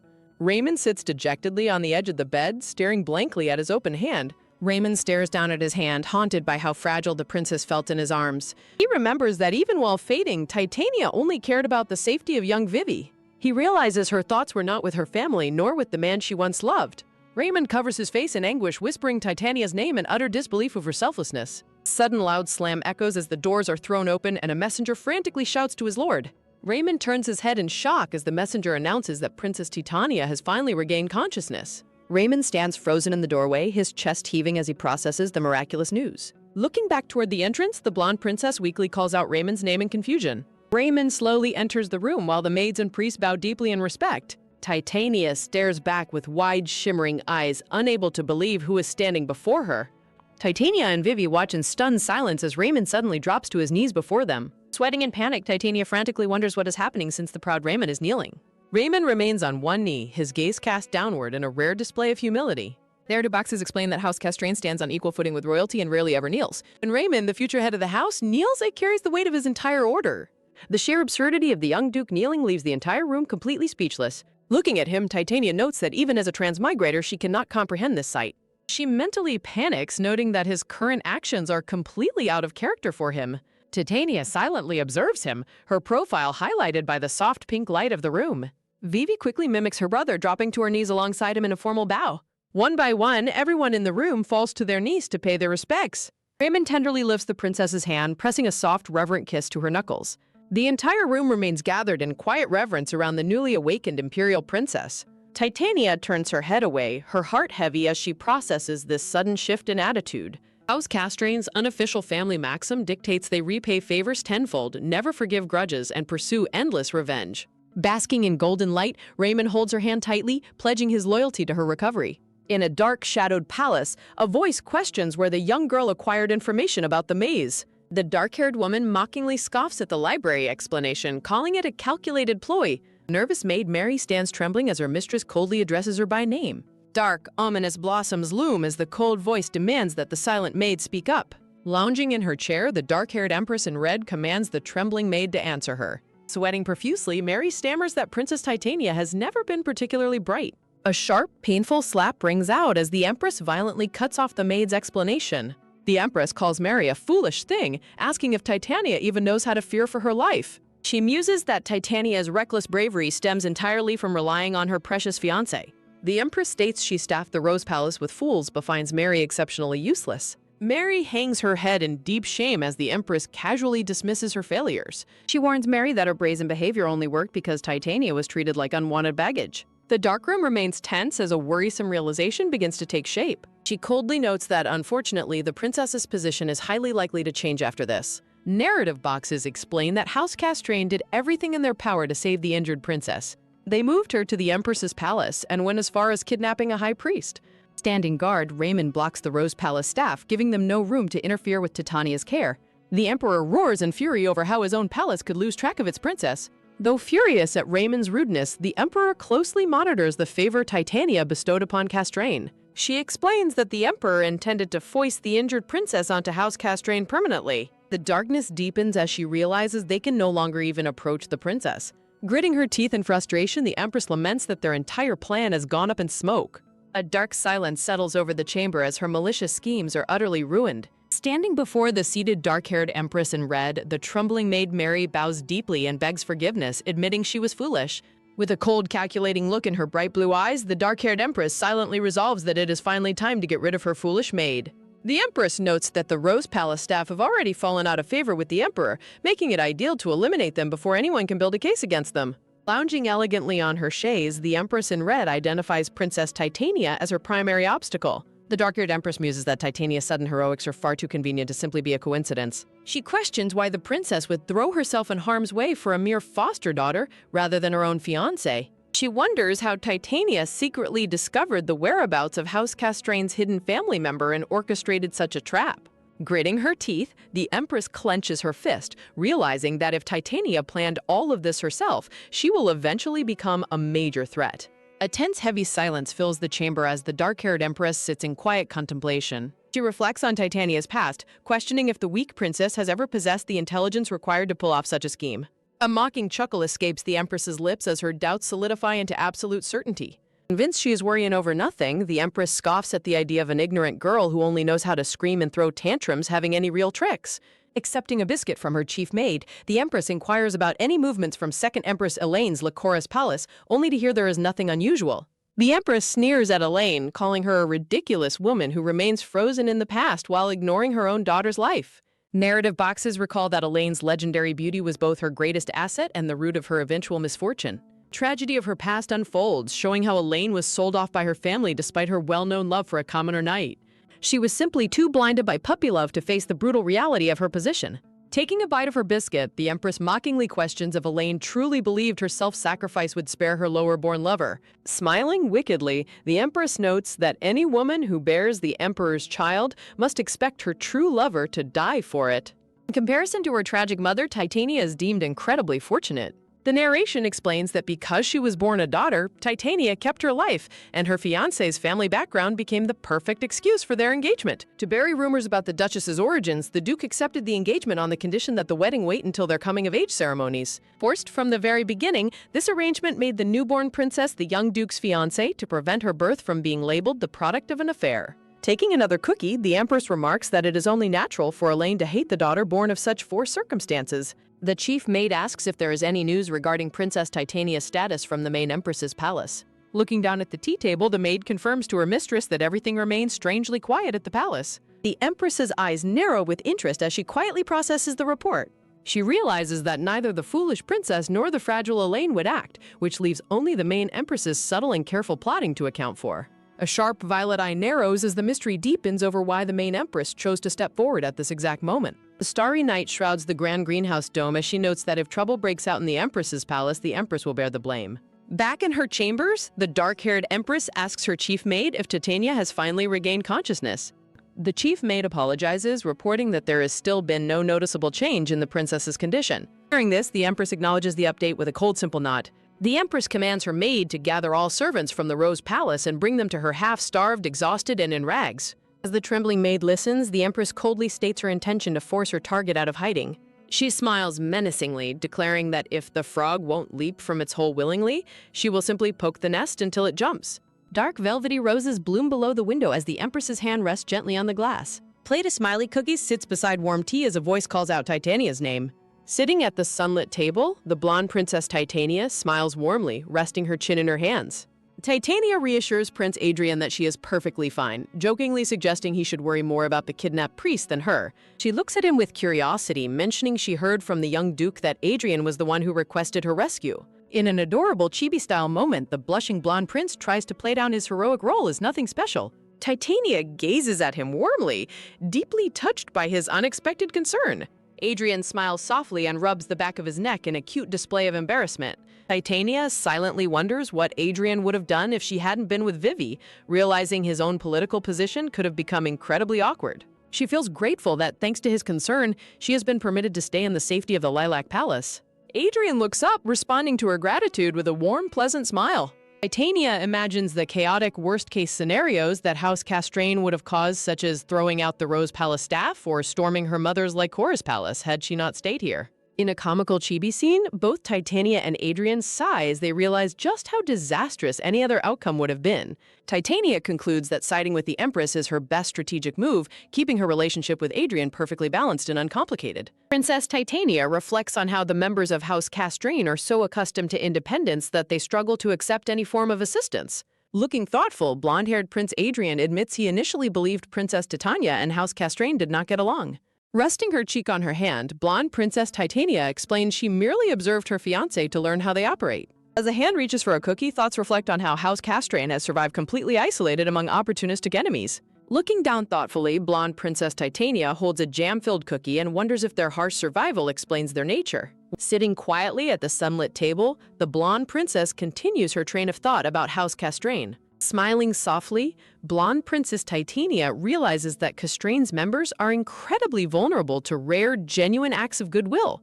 A comical chibi flashback depicts the chaotic scene of House Castrain fussing over Princess Titania's recovery. Overwhelmed by a deluxe caretaking service, chibi Princess Titania is bombarded with endless, doting questions from anxious maids. Amidst the busy, doting maids, chibi Prince Adrian peeks nervously through the doorway to check on Princess Titania.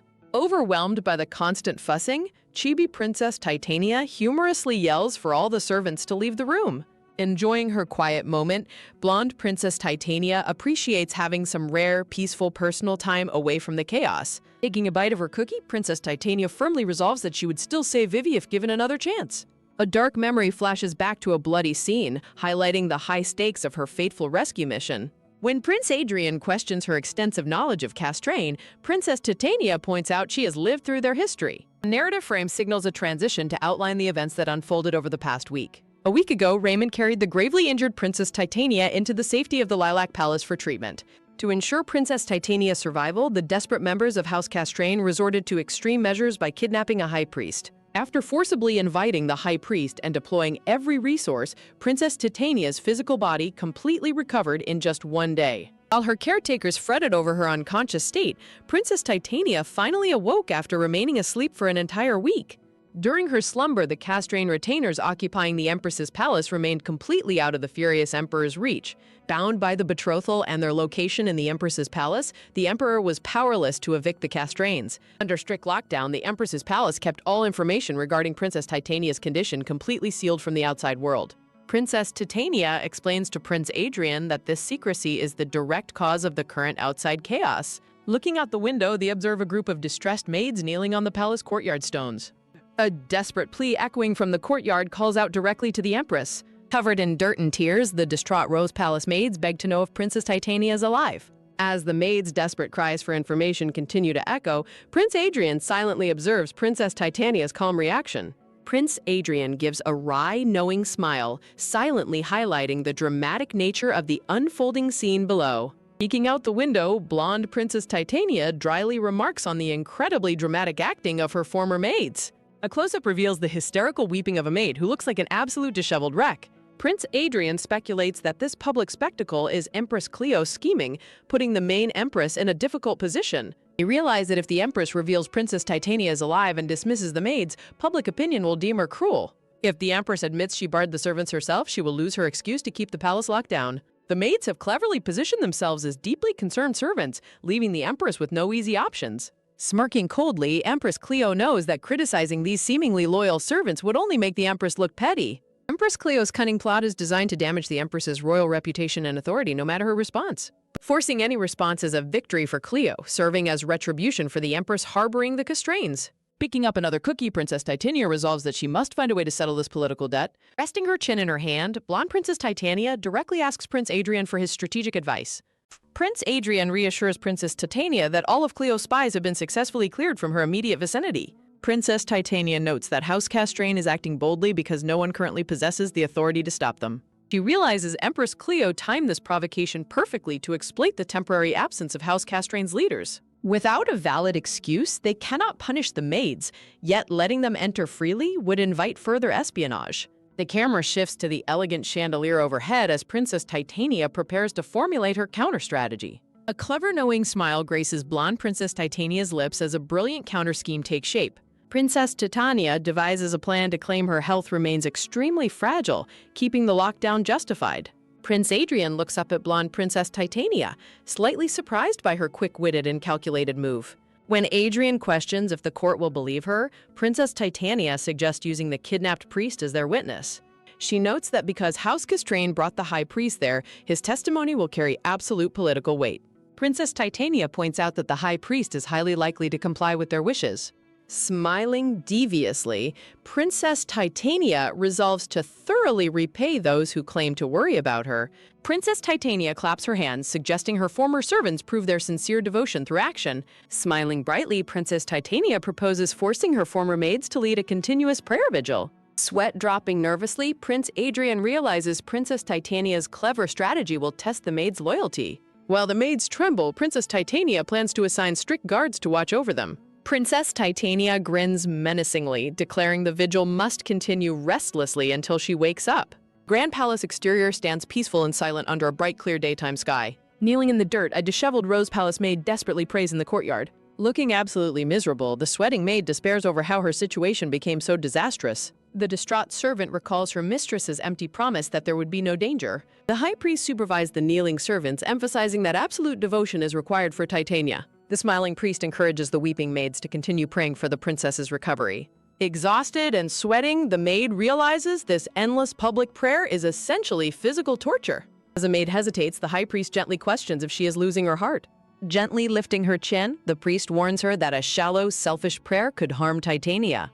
Smiling widely, the priest cheerfully commands the exhausted servants to begin praying diligently once more. Sweating in agony, the crying maid forces a smile while silently screaming for rescue. I'm sorry, I cannot read that text back at a faster speed. If you're feeling hopeless, please know that help is available. You can connect with people who care by calling or texting 988 anytime in the US or Canada, or by calling 111 in the UK.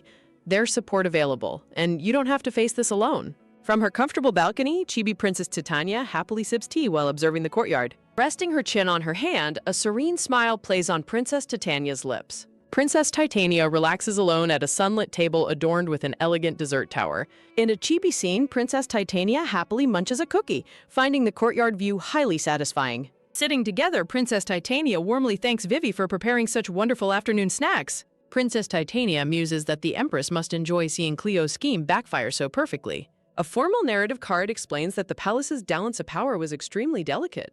Narration reveals how the unloved Empress's noble lineage contrasted with Cleo's terrifying reign of fear. Cleo's immense imperial favor is highlighted by her ownership of the legendary Sea of Stars. Glittering stardust underscores how Cleo's low chances of becoming Empress stemmed from her illegitimate background. Family portrait illustrates Cleo's origins as an illegitimate child of Marquis Land's mistress. Desperate for royal influence, the Marquis family pushed Cleo to become the Emperor's consort. Shadows depict how Cleo allied with her family to secure the throne for her son. Cleo used the Emperor's favorite attendants to systematically undermine the main Empress's imperial authority. Back at the table, Princess Titania silently considers the constant assassination attempts the Empress faced. Princess Titania rests her cheek on her hand, her expression softening with genuine warmth. Adorable Vivi beams with sparkling blue eyes as Princess Titania calls her name. Princess Titania gently confronts Vivi, asking if she is pushing herself too hard lately. Sweating heavily, Chibi Vivi desperately tries to deny that she is overworking herself. In a cute confrontation, Princess Titania stares knowingly while Vivi stubbornly puffs her cheeks. Princess Titania sighs in exasperation, realizing House Castrain's protective fussing extends even to Vivi. Comic panels reveal the family's overwhelming gratitude, including thank you letters and daily wellness visits. The green-haired maid stands nearby, watching over the young girls with a maternal smile. Princess Titania looks slightly surprised by the young girl's fierce sense of loyalty. Vivi proudly explains that House Castrain never forgets a favor or a grudge. Vivi passionately insists that worrying about her beloved savior is completely natural and necessary. With tears in her eyes, Vivi emotionally confesses she would have died without her rescue. A top-down view shows the two girls sharing a quiet moment at the table. Princess Titania thoughtfully reflects on her duty to take responsibility as the elder party. A close-up of Princess Titania's mouth reveals her quiet admission of being deeply afraid. Princess Titania sits alone in the vast room, silently processing her complex, lingering fears. Shocked by the revelation, Vivi stares wide-eyed as she processes the unsettling truth. Princess Titania remains silent as Vivi sits across from her, looking visibly downcast. Princess Titania quietly promises that she will never reveal any information concerning Empress Elaine. Titania gazes quietly, lost in her thoughts as a heavy silence falls between them. Narration confirms that, as anticipated, there was absolutely no communication from the Lycoris Palace. Narration notes that since the situation was common knowledge, Vivi surely must have heard about it. Vivi's tragic history of abuse before her regression explains her deep sympathy for the princess. Narration explains that Vivi's mother left her at an orphanage with a necklace, acting out of true love. Golden leaf necklace symbolizes that Vivi was never truly abandoned, but fiercely protected. A dark divide highlights how different their pasts and ultimate destinies truly are. Vivi earnestly asks Princess Titania if she can stay and fight by her side. Vivi proclaims her deep affection and blessings for her beloved older sister Figa. With glistening eyes and blushing cheeks, Vivi looks up with pure, heartfelt emotion. Vivi clutches her hands to her chest, her heart swelling with devotion. Vivi asks if her heartfelt love and support would be enough to help the princess. Princess Titania offers a gentle, silent smile, deeply moved by the young girl's sincerity. Princess Titania defines their bond as closer than strangers, yet stopping short of being family. Vivi is utterly shocked by the princess's boundary, struggling to understand this complex relationship. Outraged Vivi repeatedly demands to know why they cannot be closer than this. Princess Titania delivers a sobering reminder that they are surrounded by dangerous enemies. Vivi stands up at the table, her expression turning incredibly serious and focused. Vivi questions who these enemies are, while Titania points out that House Castrain has many adversaries. Titania notes that Vivi has likely already figured out the dark truth behind their predicament. Narration reveals that the master manipulator behind all these events is none other than Empress Cleo. Cleo avoided directly attacking the powerful House Castrain, choosing instead to use Titania as bait. Narration ponders if this situation might accidentally lead to a genuine alliance through a wedding. Titania warns of Cleo's manipulation, but Vivi confidently insists she can manage the threat. Vivi looks up in surprise as a sudden shift in the room's atmosphere catches her attention. Vivi slowly sits back down, her fierce determination temporarily fading into a somber, thoughtful expression. A heavy silence settles over the table as both girls contemplate their dangerous political situation. Princess Titania reassures Vivi, noting that her hesitation is entirely natural under such perilous circumstances. A warm memory depicts a loving, close-knit family who deeply cherish and protect each other. Titania advises Vivi against hesitation, hinting at an alternative solution to secure their future. Vivi passionately suggests an early marriage, but Princess Titania instantly rejects the idea. Vivi demands to know why not, eagerly trying to promote her brother as the perfect match. Chibi Vivi insists that marrying her brother would guarantee House Castrain's absolute protection over her. Titania objects that divorce is difficult, questioning who would marry solely for protection. Titania sweat drops as Vivi confidently claims her brother would absolutely agree to the arrangement. A dramatic imagination shows Raymond reacting with brooding romantic dialogue to the proposed arrangement. Vivi excitedly calls out to her brother Raymond as he enters the room at that perfect moment. Raymond stands quietly at the entrance, looking handsome yet serious as he joins the discussion. Surrounded by soft floral light, Raymond stands with a calm, silent posture. In a comical scene, Vivi jumps off her chair and rushes over to report to her brother. Vivi eagerly complains to Raymond that Titania rejected her offer to fully support her. Vivi explains it is because people might use Titania against House Castrain, causing Titania to panic. Vivi beamingly proposes moving up the wedding between Raymond and Titania as the perfect solution. Raymond stares blankly, leaving Titania to anticipate his usual stern dismissal of such nonsense. The entire room falls silent with funny, blank expressions as everyone processes Vivi's bold proposal. Princess Titania reacts in absolute disbelief, questioning if Raymond is actually considering Vivi's suggestion. Looking up at the chandelier, Raymond calmly suggests it might be a viable solution, shocking Titania. Raymond notes the imperial agreement is complicated but likely to be approved by the emperor, while Titania furiously objects to the entire marriage idea. Raymond confidently asserts his family's competence, but a frustrated Titania argues she is not worth such a dangerous risk. Looking downcast, Princess Titania lets out a quiet sigh as she contemplates the situation. Titania directly tells Raymond and Vivi that she simply cannot trust the ducal house.